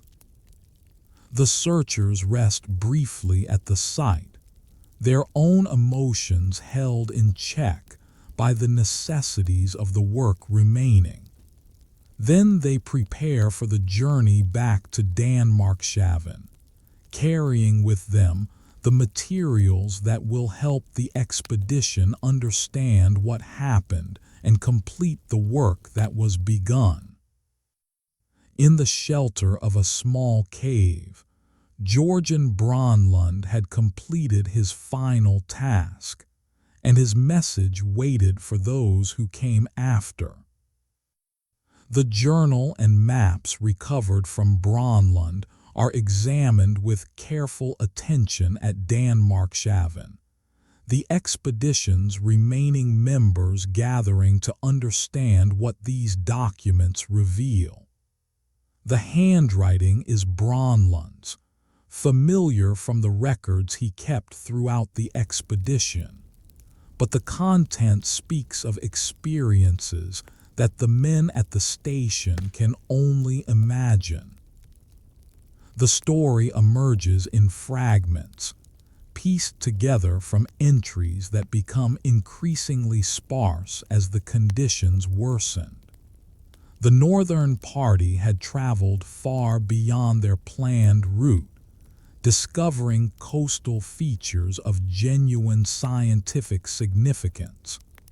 They had mapped portions of Greenland's northeast coast that no European had accurately charted before, filling in blank spaces on the map that had puzzled geographers for generations. But the return journey had proven impossible by the route they intended. The summer thaw came earlier and more intensely than expected, opening channels of water across their path, destroying the ice bridges they had crossed on the outward journey. The party found itself trapped by conditions beyond their control, unable to reach the supply depots that would have sustained them for the journey home. The provisions ran low, then critically low. The dogs, essential for sledge travel, weakened and could no longer pull the loads. Decisions had to be made about what to carry forward, about how to allocate the dwindling supplies, about which routes to attempt through the broken ice. Each decision was reasonable given the information available, but the accumulation of obstacles proved insurmountable. Mylius-Erichsen and Hooghagen reached their end somewhere in the northern ice, their locations recorded in Greenland's notes with the precision that the circumstances allowed. The causes were the accumulated hardships of polar travel at the edge of possibility, the cold, the exhaustion, the insufficient supplies. Greenland does not dwell on details. He records what happened with the factual clarity of a scientific observer, the information necessary for understanding without the elaboration that would serve no purpose. Greenland himself continued alone after his companions could go no further.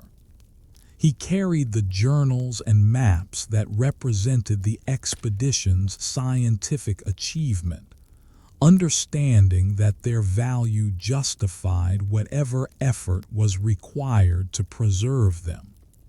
He traveled south toward Danmarkshaven, toward the possibility of rescue, toward the hope that the work might survive even if he did not.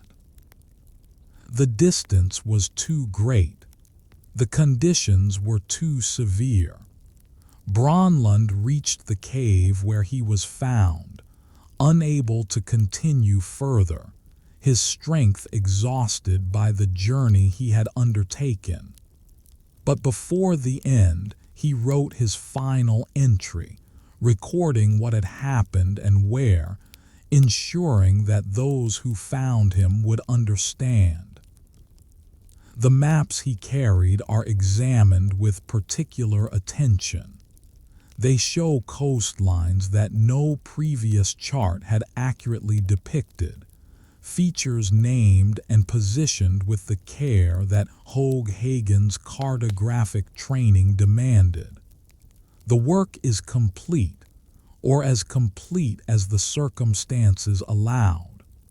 The scientific purpose of the northern journey had been achieved, even as the personal cost proved absolute. The expedition members received this information with a mixture of grief and respect.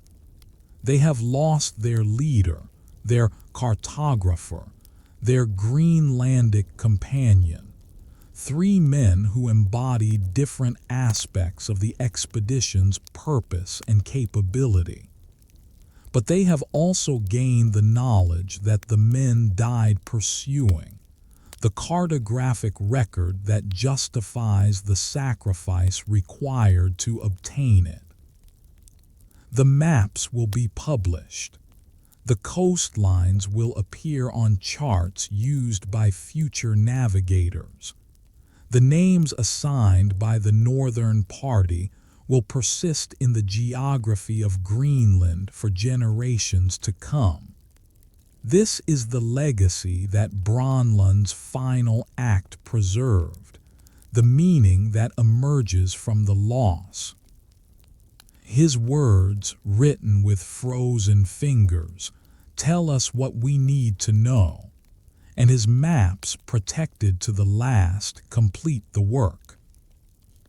A party returns to the place where Bronlund was found, this time not to search but to honor.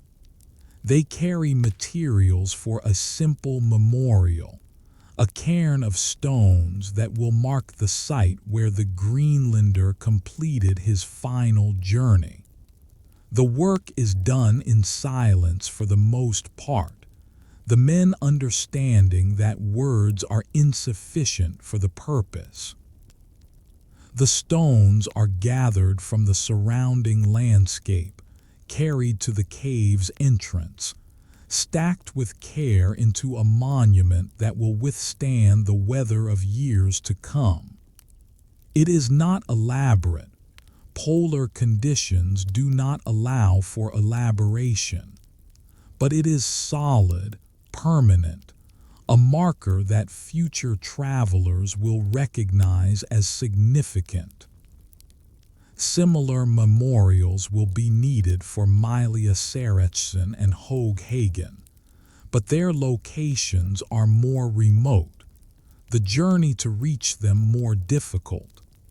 For now, the expedition honors Bronlund directly and his companions in spirit, acknowledging all three as men who gave their lives in pursuit of knowledge. The ceremony is brief.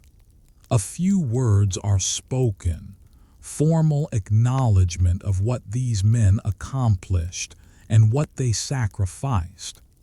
The wind carries the words away almost as soon as they are uttered, but this seems appropriate. The silence of the Arctic has its own eloquence, and the men's deeds speak more clearly than any eulogy.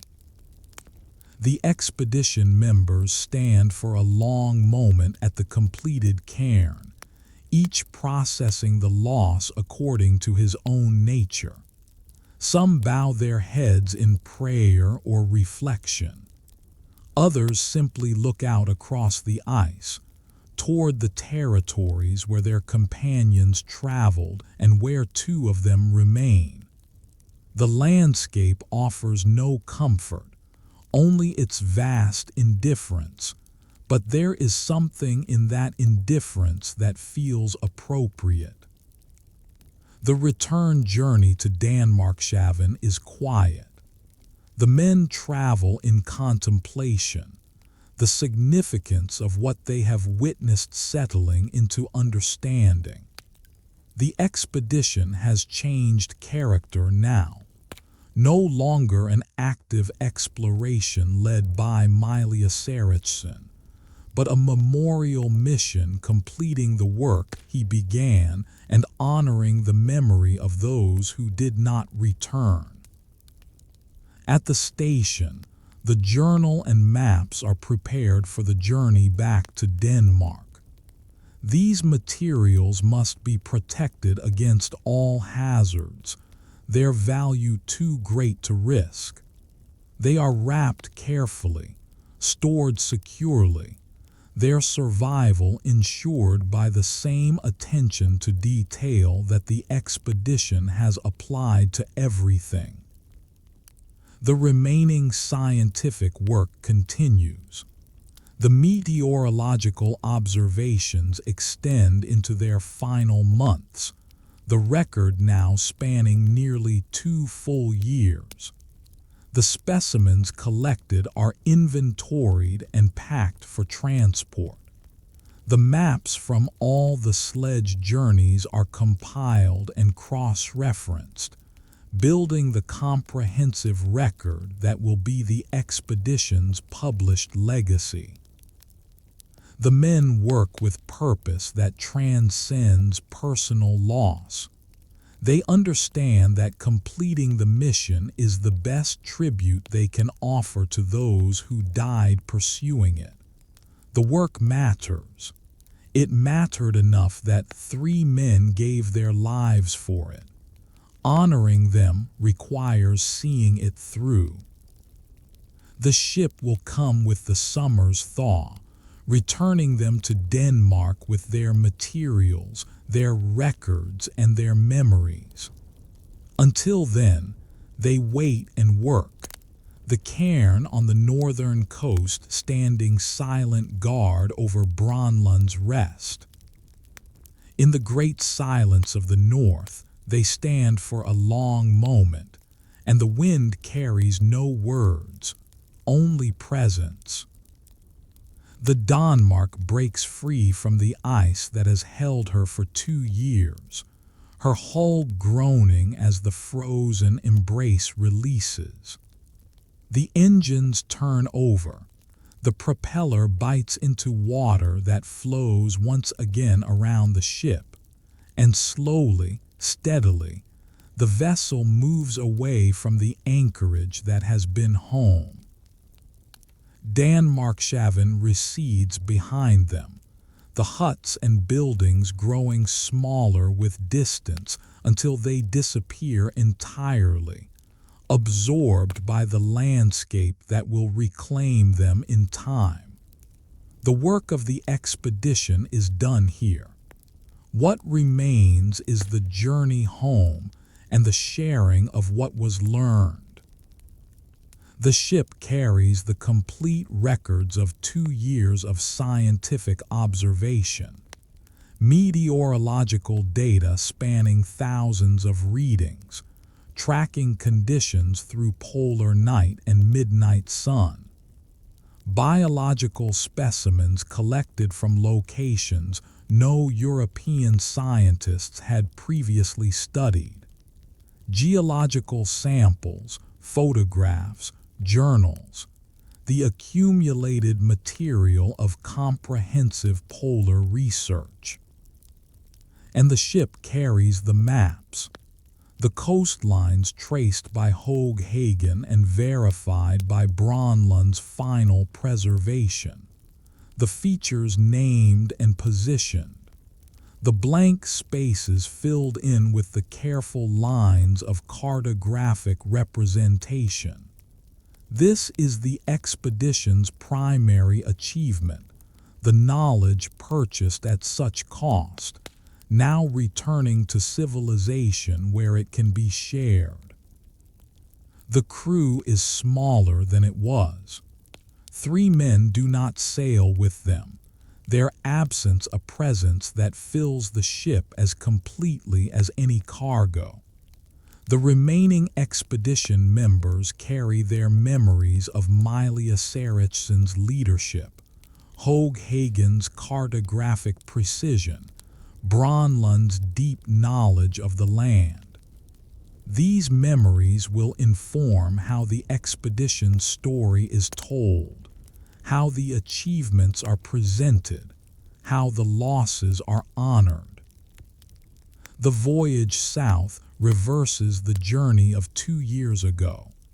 The ice that blocked their passage northward now opens before them, the summer thaw clearing channels that the ship navigates with care.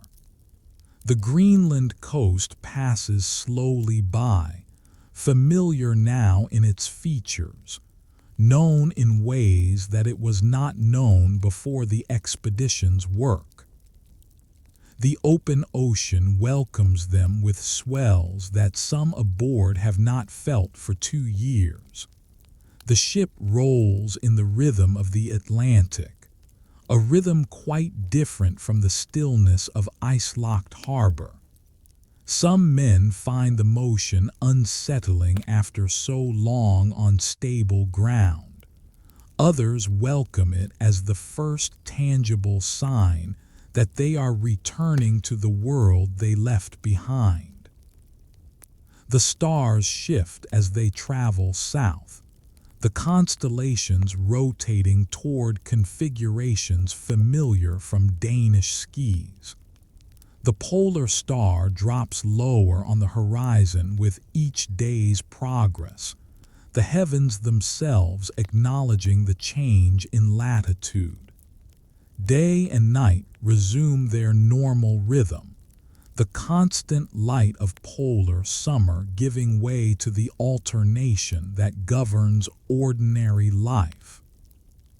Europe appears on the horizon first as a darkness, then as a shape, then as the unmistakable form of coastline with its harbors and towns, and the accumulated signs of human habitation. The men gather on deck to watch the approach, their thoughts turning to families who wait, to lives that have continued in their absence, to a world that has moved on while they mapped ice. Copenhagen awaits. The harbor that saw them depart will welcome them home. The news they carry of achievement and loss, of coastlines mapped and men fallen, will spread through the city, through Denmark, through the scientific community that funded and supported the expedition. The story of the Denmark expedition will become part of polar history, part of the record of human effort in the far places of the earth. The ship moves steadily toward harbor. The ship turns southward now, carrying with it all that was learned, all that was mapped, all that was given. The harbor at Copenhagen fills with people on the day the Denmark returns. Word has spread of the ship's approach, and crowds gather along the waterfront to welcome home the expedition that departed more than 2 years ago. Families stand among strangers, all united by curiosity about what the polar journey has revealed and concern about those who undertook it. The ship appears at the harbor entrance, her familiar profile recognized by those who watched her depart. She moves slowly through the water, the same deliberate pace that carried her through ice now carrying her to the dock where hands wait to catch her lines. The crowd quiets as she approaches, the moment waited with anticipation. The gangway lowers, and the expedition members step onto Danish soil for the first time in 2 years. They are thinner than when they left, weathered by conditions that the waiting crowds can only imagine. Their faces show the experience they carry, not just fatigue, but the deeper marks of what they have witnessed and endured. They are not the same men who departed. The ice has changed them. The families of the 3 who did not return receive the news they have feared. The confirmation is gentle, delivered with the respect that such messages require, but it is still confirmation. Mylius-Erichsen, Hagen, and Greenland will not step off the ship. Their journeys ended in the ice, their rest taken in the far places they traveled to chart. The grief that follows is private, absorbed into families who will carry it forward through generations. The scientific community receives the expedition's materials with intense interest. The maps are examined, verified, celebrated as significant contributions to geographic knowledge. More than 1,000 miles of coastline previously unknown or inaccurately charted now appear with the precision that Hagen's careful work achieved. Features named by the expedition, fjords and capes, bays and headlands, enter the official geographic record, their names permanently attached to the landscape. The meteorological observations prove valuable beyond their immediate scope. The continuous record of polar weather, maintained without interruption through 2 years of observation, provides data that scientists will study for decades. Patterns emerge from the numbers, understanding develops from the patterns, and the harsh conditions of the far north become slightly less mysterious through the lens of systematic observation. Publications follow in the months after the return. The expedition's findings appear in scientific journals, accessible to researchers around the world. Maps are printed and distributed, updated charts that incorporate the new coastline data for use by future navigators. Books are written for general audiences, sharing the story of the expedition with readers who will never see Greenland but can now understand it better. Memorial services are held for the 3 who died. Formal occasions bring together those who knew them, those who supported their work, those who recognize the significance of their sacrifice. Speeches are given, tributes offered, the contributions of each man acknowledged in the historical record. These are not only personal memorials but national ones, Denmark honoring its explorers as it has honored them throughout its maritime history. Statues will be erected in time. Schools will be named. The geographic features that bear the expedition's names will ensure that Mylius-Erichsen, Hooghagen, and Brønlund are remembered as long as maps are consulted and Arctic regions explored. The legacy extends beyond the individuals, becoming part of the larger story of human engagement with the polar world. The surviving expedition members return to their lives, but their lives are marked by what they experienced. Some continue polar work, applying their expertise to future expeditions. Others pursue different paths, the ice years behind them but never forgotten. All carry the memory of the Denmark expedition forward, its lessons and losses integrated into who they have become. The harbor that saw them leave has welcomed them home. The work they carried north has returned transformed into knowledge. The harbor that saw them leave now welcomes them home, and the work they carried north returns transformed into knowledge. The maps spread across the tables of Copenhagen's geographic institutes tell the story of what the expedition achieved. These are not rough sketches or approximations, but precise cartographic documents that will guide navigation and understanding for generations to come. Each line represents a measurement taken in conditions that most cartographers will never experience.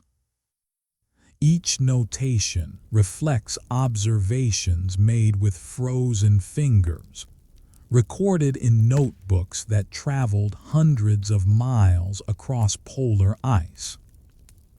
The northeastern coast of Greenland, previously a region of speculation and incomplete knowledge, now appears with clarity that earlier charts could not provide. The coastline curves and bends in ways that previous maps had only guessed at, the actual geography replacing the theoretical outlines that filled the blank spaces before. Bays and inlets take their proper positions. Peninsulas and headlands assume their accurate shapes. The relationship between land and ice becomes visible in ways that support both scientific understanding and practical navigation. The measurements that Hagen took with such care, the angles calculated through theodolite sightings, the positions fixed through astronomical observation, the distances estimated through triangulation, now translate into the permanent record of published charts. His handwriting appears in the expedition's field notebooks, each entry a moment of scientific work preserved for review and verification. The precision he maintained under difficult conditions proves reliable when checked against the methods available to stationary researchers. Independence Fjord, one of the significant discoveries of the northern journey, appears on maps for the first time with accurate representation. This vast indentation in the coastline, penetrating deep into Greenland's ice-covered interior, had been glimpsed by earlier explorers but never properly surveyed. Now its dimensions are known, its relationship to surrounding features established, its place in Greenland's geography fixed with the certainty that careful measurement provides.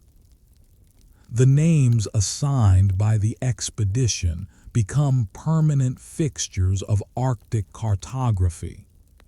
Features named for supporters and colleagues, for scientific concepts and expedition members, for characteristics of the landscape itself.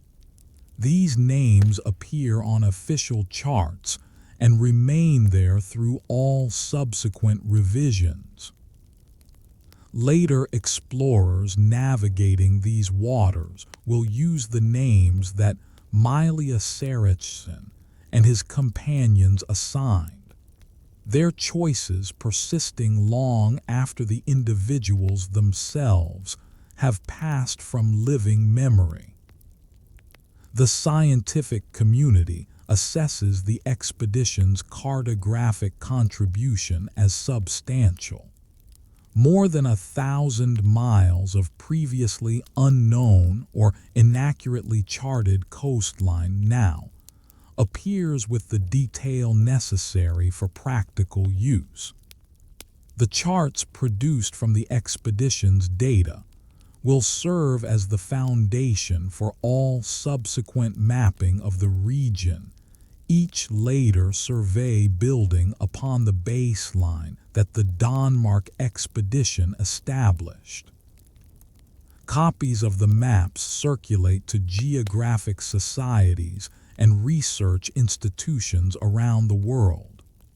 The international community of polar scientists receives the Danish expedition's findings as a contribution to shared knowledge, the boundaries between nations less important than the advancement of understanding. The ice belongs to no country. The knowledge of it benefits all who seek to comprehend the polar world. The accuracy of the expedition's work will be confirmed by later travelers who visit the same coastlines with improved instruments and methods. The features that Hagen recorded appear where he recorded them, the relationships between landmarks matching his careful observations. Time validates the work, demonstrating that the sacrifice required to obtain the measurements was not made in vain. The maps remain in use for decades, updated incrementally as new information becomes available, but retaining the fundamental accuracy of the original surveys. They guide later expeditions, inform scientific studies, support the practical needs of ships navigating Arctic waters. The lines drawn with cold, stiffened fingers prove durable, their value extending far beyond the brief period of the expedition itself. This is the legacy that Greenland protected in his final journey, the cartographic record that justified the effort and redeemed the loss. The maps speak for those who made them, each line a patient act of recording what they saw. The lines they drew with cold, stiffened fingers remain accurate to this day, guiding all who followed.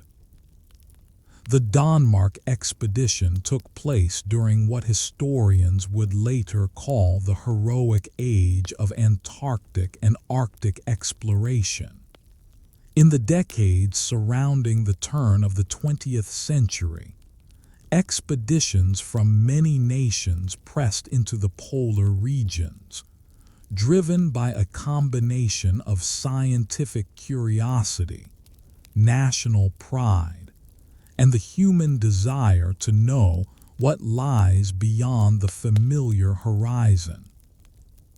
The Arctic had drawn European attention for centuries, the search for northern passages, and the mapping of polar coastlines occupying generations of explorers. By the time Mylius-Erichsen set out for Greenland, much of the basic geography was known, but significant gaps remained.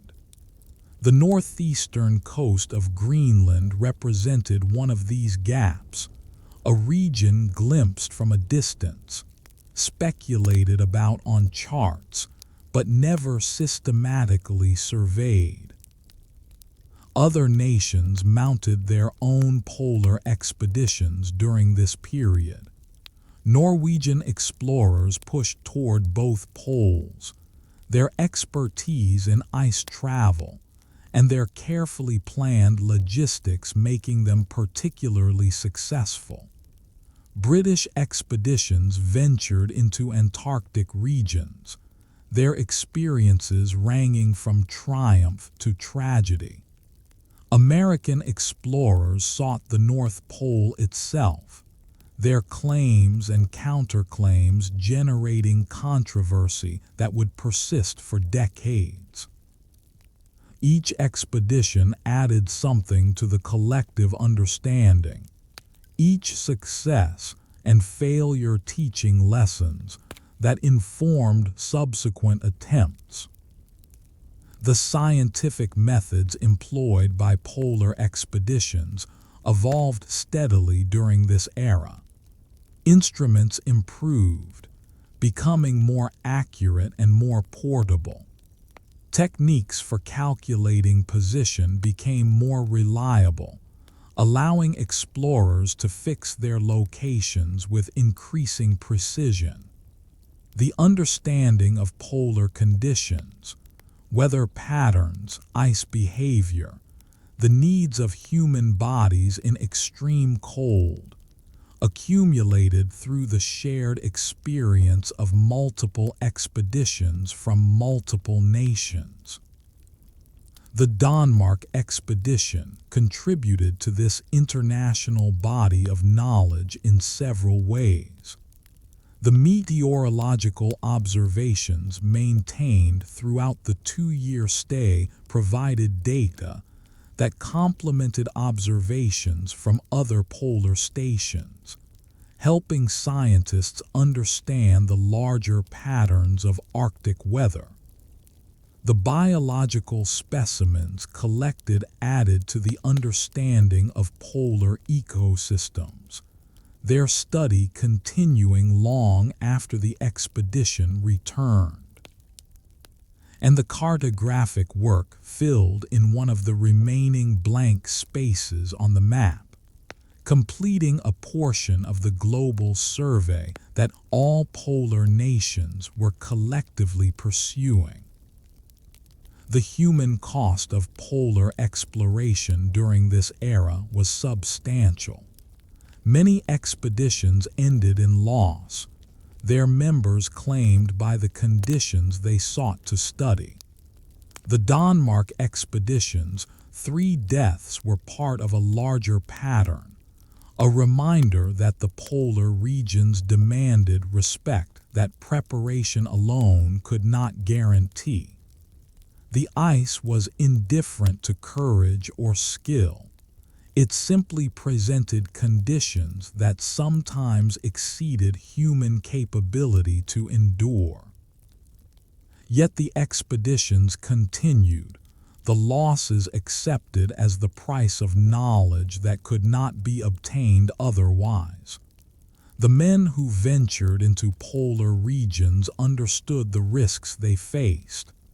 They went anyway, driven by purposes that seemed worth the danger. Scientific understanding, national achievement, personal challenge. The motivations varied, but the willingness to face difficulty remained constant. The legacy of this era extends into the present. The maps created, the observations recorded, the techniques developed, all continue to inform modern polar science. Satellite imagery and GPS navigation have transformed the practice of Arctic exploration, but the baseline understanding was established by expeditions like the Denmark, by men with theodolites and sextants, notebooks and pencils, determination and patience. The frozen places of the earth became less mysterious through their efforts, stroke by stroke, expedition by expedition. Across the frozen places of the earth, patient figures bent over notebooks, adding stroke by stroke to humanity's understanding. Greenland stretches across the North Atlantic like a great white shield, the world's largest island, a landmass covered almost entirely by an ice sheet that holds within it the frozen record of thousands of years of climate history. The men of the Denmark expedition came to know a small portion of this vast territory, their experience limited to the northeastern coast and its immediate vicinity. But what they experienced there reflected the larger character of the island itself. The ice sheet dominates everything. It covers Greenland's interior with a layer of frozen water that reaches depths of more than 2 miles in places, pressing down on the bedrock beneath with weight accumulated over millennia.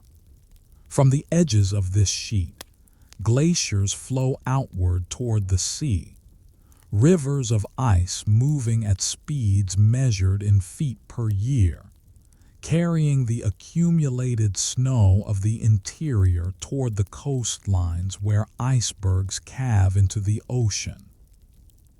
The coast that Mylius-Erichsen's party mapped represents the margin between ice and sea, a zone where the forces of frozen water and open ocean interact in constantly changing patterns. Fjords cut deep into the land, their walls rising sheer from black water, their depths plunging far below sea level. These fjords were carved by glaciers that once extended farther than they do today, the ice sculpting the landscape over periods of time that dwarf human history. Wildlife persists in this environment, adapted through generations to conditions that would quickly end most living things.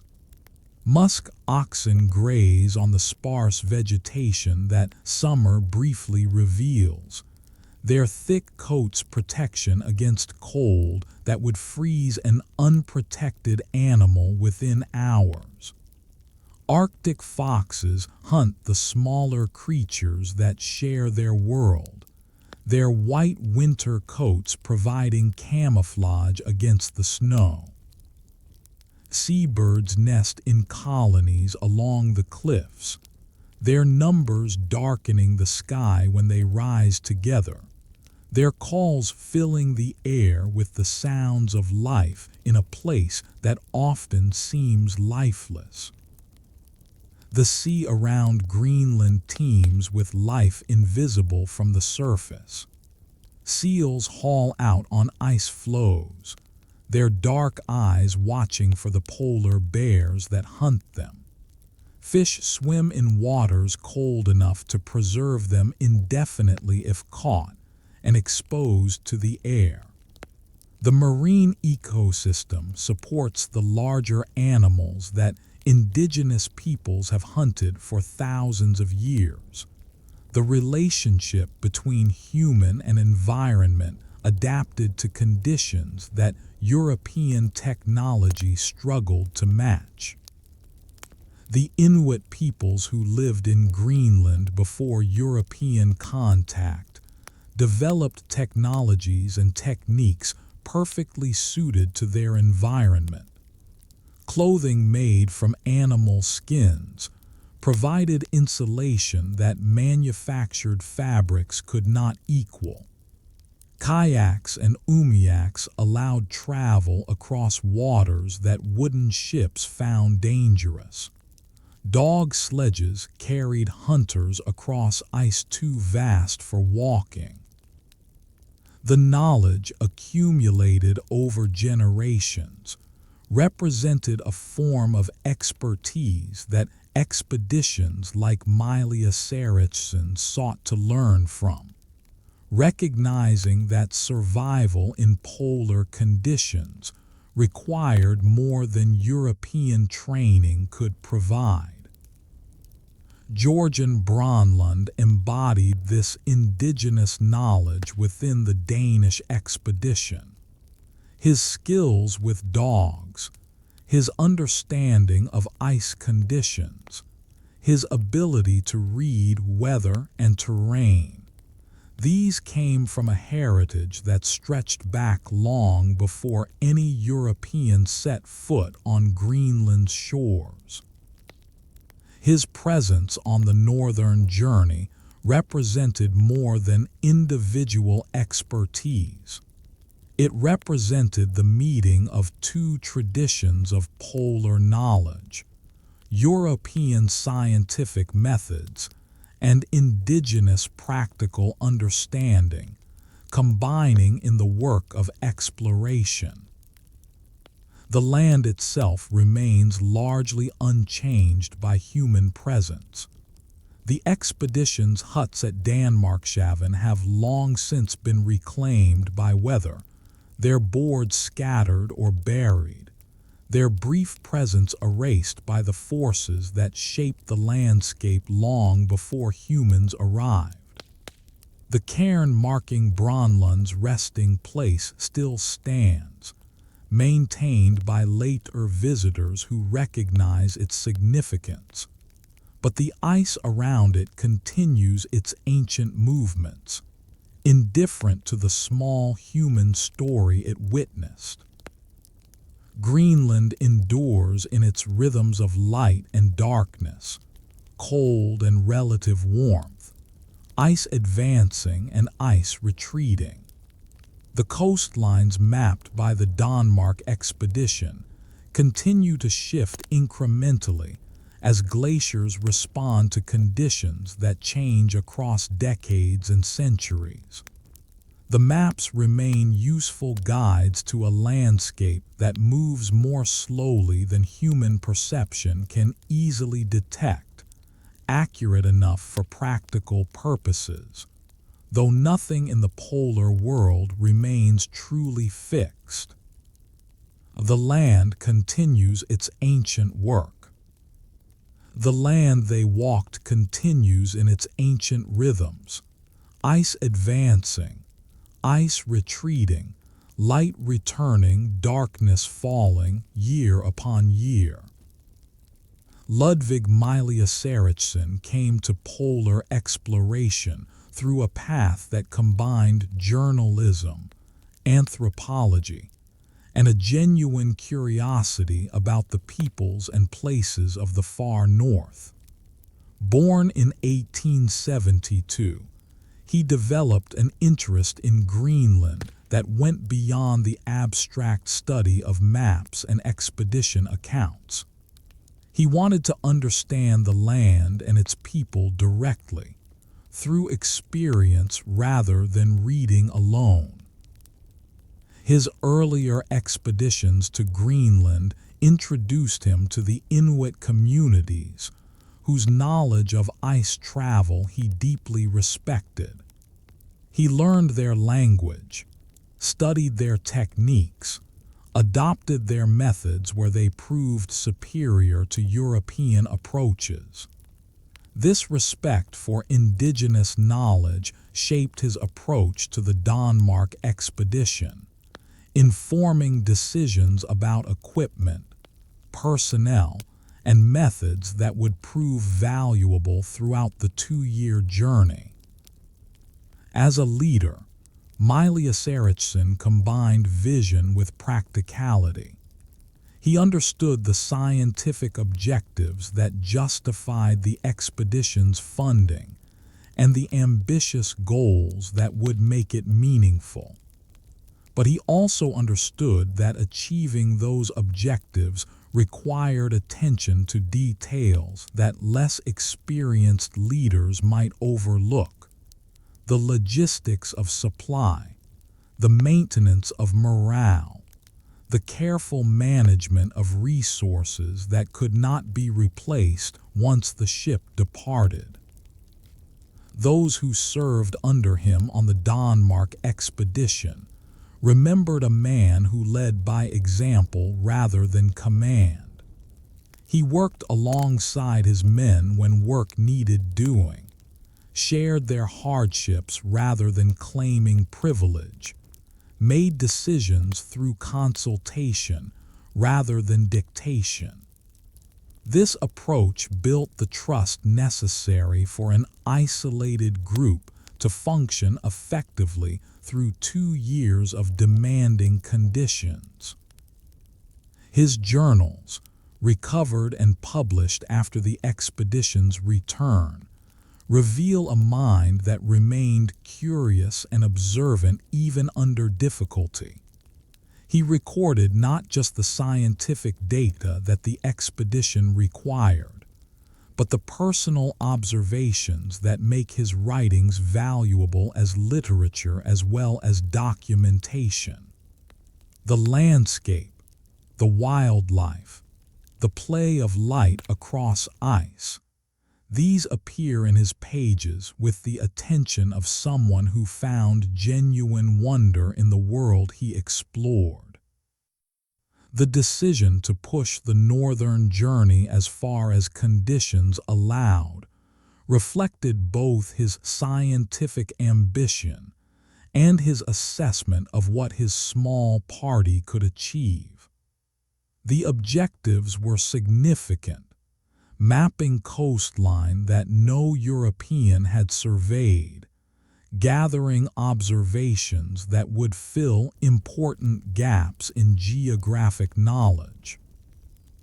That the conditions proved more difficult than anticipated, that the return route became impassable, that the provisions ran out before safety could be reached.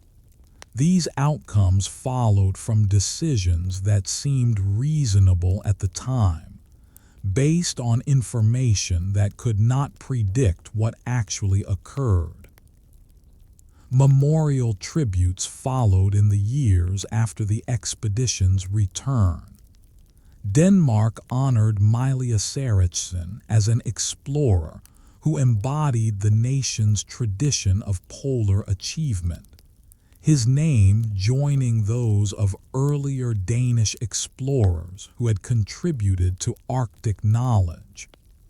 Geographic features bear his name, permanent fixtures on the maps that resulted from his final expedition. Schools and institutions were named in his memory, ensuring that generations of Danish citizens would encounter his story as part of their education. His legacy extends beyond the geographic and institutional memorials.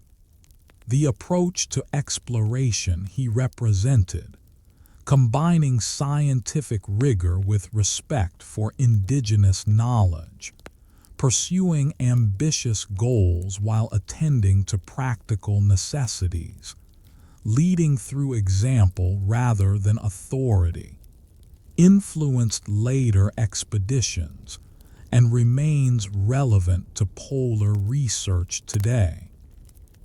The archives preserve his face in photographs taken before and during the expedition. The images show a man weathered by experience but alert with purpose, his expression suggesting both the determination required for polar work and the thoughtfulness that informed his decisions.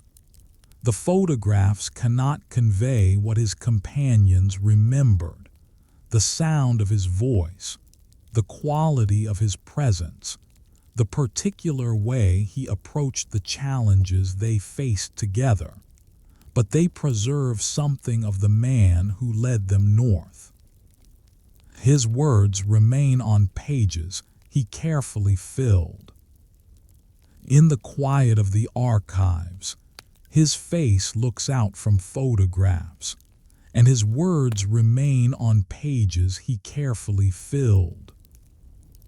Niels Peter Hooghagen joined the Denmark expedition as its primary cartographer, bringing to the journey the technical skills that would translate observations into maps. He was young, not yet 30 when the expedition departed, but his training in surveying and drafting had prepared him for the precise work that polar cartography demanded. The role of cartographer on a polar expedition required more than technical competence. It required the ability to work accurately under conditions that undermined accuracy at every turn. Cold affected the instruments. Limited visibility restricted observations. Physical exhaustion made steady hands difficult to maintain. Hooghagen met these challenges with the patience and persistence that good cartography demands, producing work that later verification would confirm as reliable. His notebooks from the expedition reveal a methodical mind, each observation recorded in the format that training had established, each calculation checked against the principles that governed cartographic practice. The handwriting remains legible even in entries made under difficult conditions, the discipline of accurate recording maintained when less careful workers might have allowed standards to slip. The northern journey with Mylius-Erichsen and Greenland placed the greatest demands on his skills.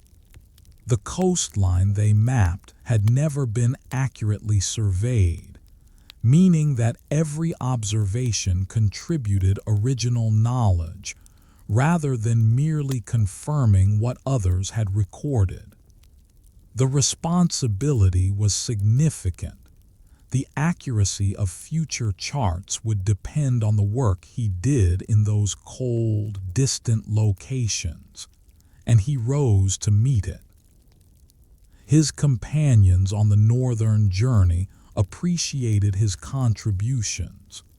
Mylius-Erichsen relied on his technical expertise for the measurements that gave the journey its scientific value. Greenland assisted with the practical aspects of the surveying work, understanding its importance even without the technical training that Hagen brought. Together, the three men functioned as an effective unit, each contributing what he could to the shared objective. The maps that resulted from his work speak more eloquently than any personal tribute could. The coastlines he traced appear on charts that guided later navigators through the same waters. The features he positioned remain fixed in their recorded locations, their accuracy confirmed by subsequent expeditions with improved instruments. The names assigned during the survey persist in official geographic records, carrying forward the memory of the expedition into territories that most people will never visit. His death came in the remote northern ice, the circumstances recorded in Greenland's final message. The details are sparse. Greenland focused on essential information rather than extended description, but they confirm that Hagen shared the fate of his leader, the conditions of the delayed return proving beyond what preparation could address. Memorial recognition followed the expedition's return to Denmark. His contributions to the cartographic record were acknowledged in the publications that presented the expedition's findings. His name appeared in the formal tributes that honored all three of the fallen, his technical achievements highlighted alongside the leadership of Mylius-Erichsen and the dedication of Greenland.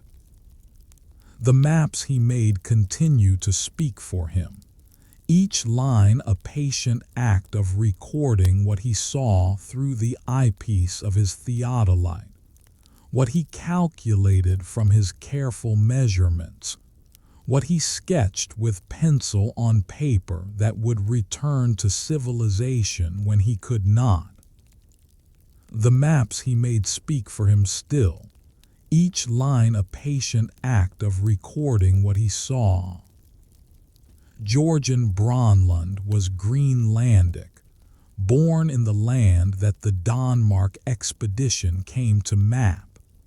His presence on the journey represented something different from the European members, not the arrival of a stranger seeking knowledge, but the participation of someone whose people had possessed that knowledge for generations. He brought to the expedition skills that could not be learned from books, understanding that came from a heritage of polar life. His expertise with dog sledge travel proved invaluable throughout the expedition.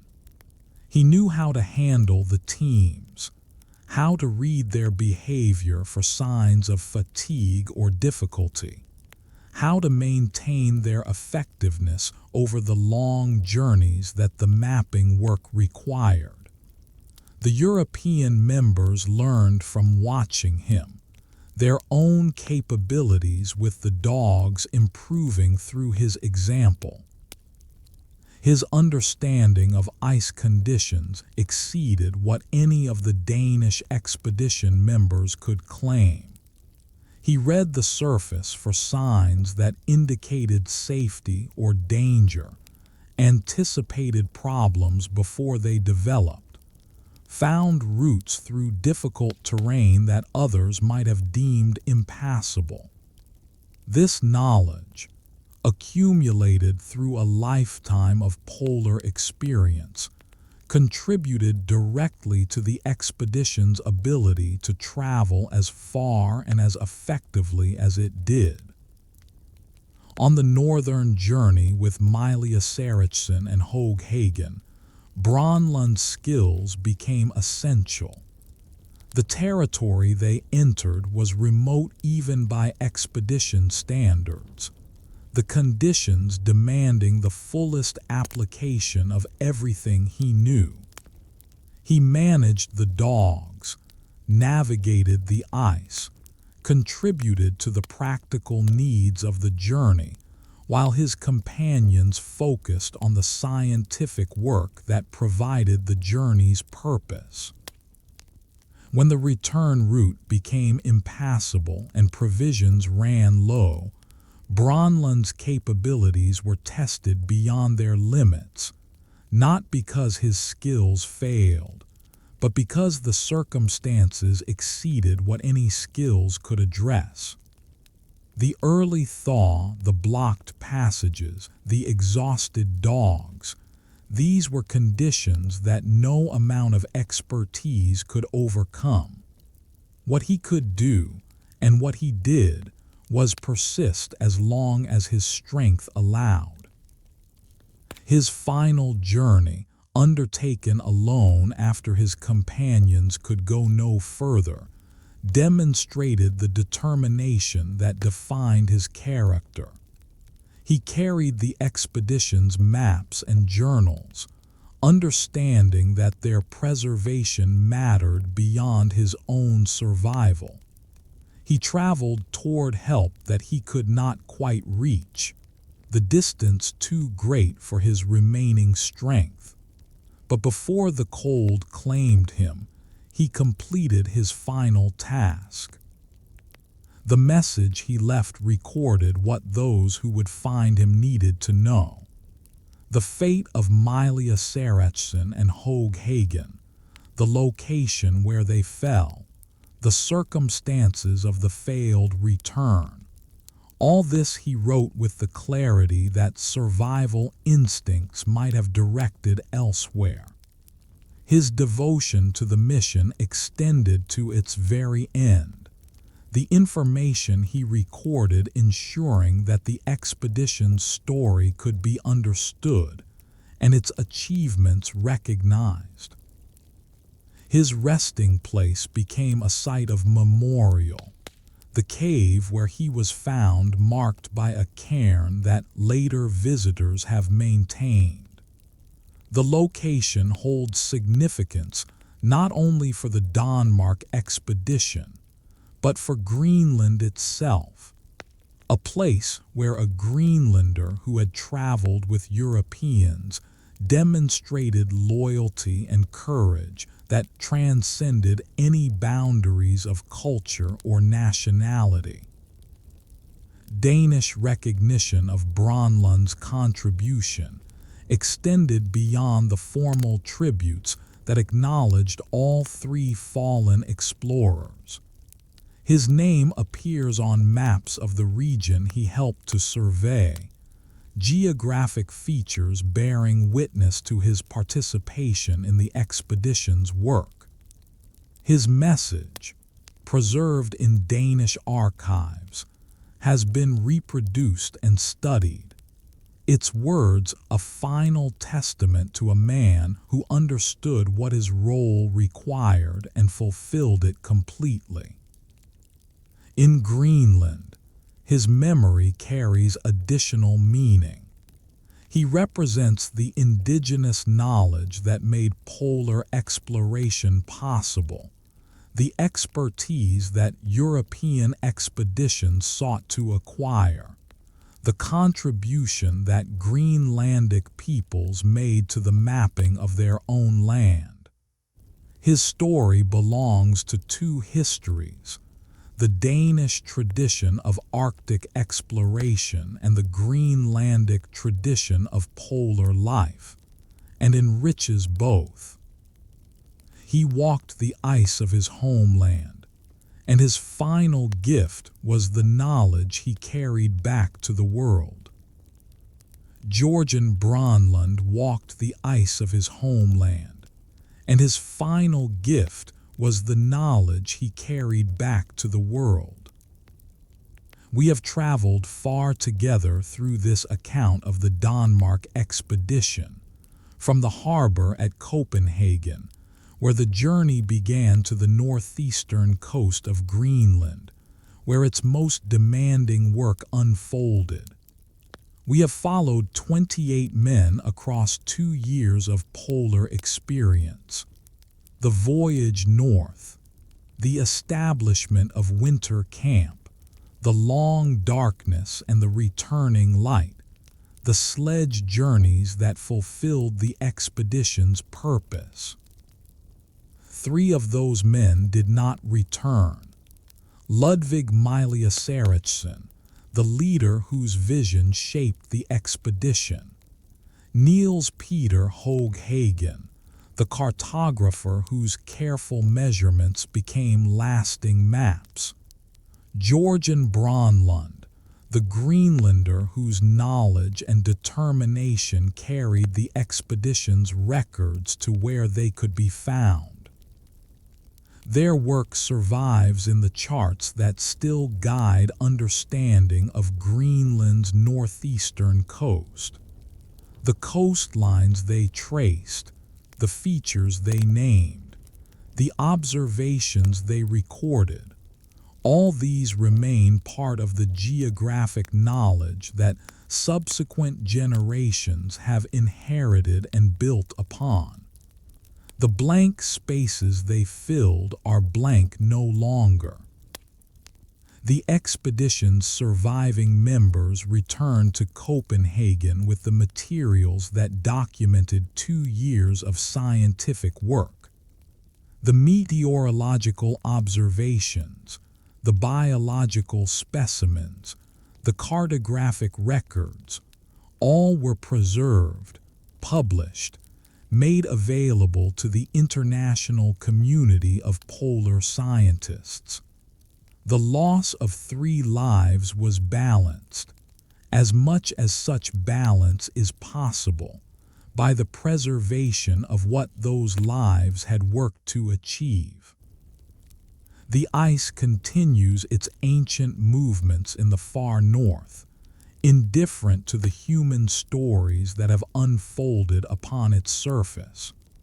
The coastlines shift incrementally as glaciers advance and retreat. The seasons cycle through light and darkness as they have cycled for millennia. The land remains, holding within its frozen depths the memories of all who have crossed it. We carry forward what they taught us, the value of patient observation, the importance of careful recording, the recognition that knowledge sometimes requires sacrifice to obtain. Their story becomes part of our understanding, their legacy part of what we pass to those who follow. The ice remembers all who crossed its surface, and we carry forward what they taught us. The ice stretches toward the horizon under a sky that fades from pale gold to deep blue. The wind moves softly across the surface, carrying with it the whisper of snow crystals shifting against one another. Somewhere in the distance, the faint creak of ice settling reaches across the stillness, not alarming, merely the voice of a landscape that speaks in sounds older than human presence. The light continues to fade. Stars appear, first one, then many, their ancient glow steady against the darkening sky. The aurora begins its slow dance along the northern horizon, green and violet curtains rippling in the silence. Rest now. The journey is complete. The ice holds its peace, and so may you.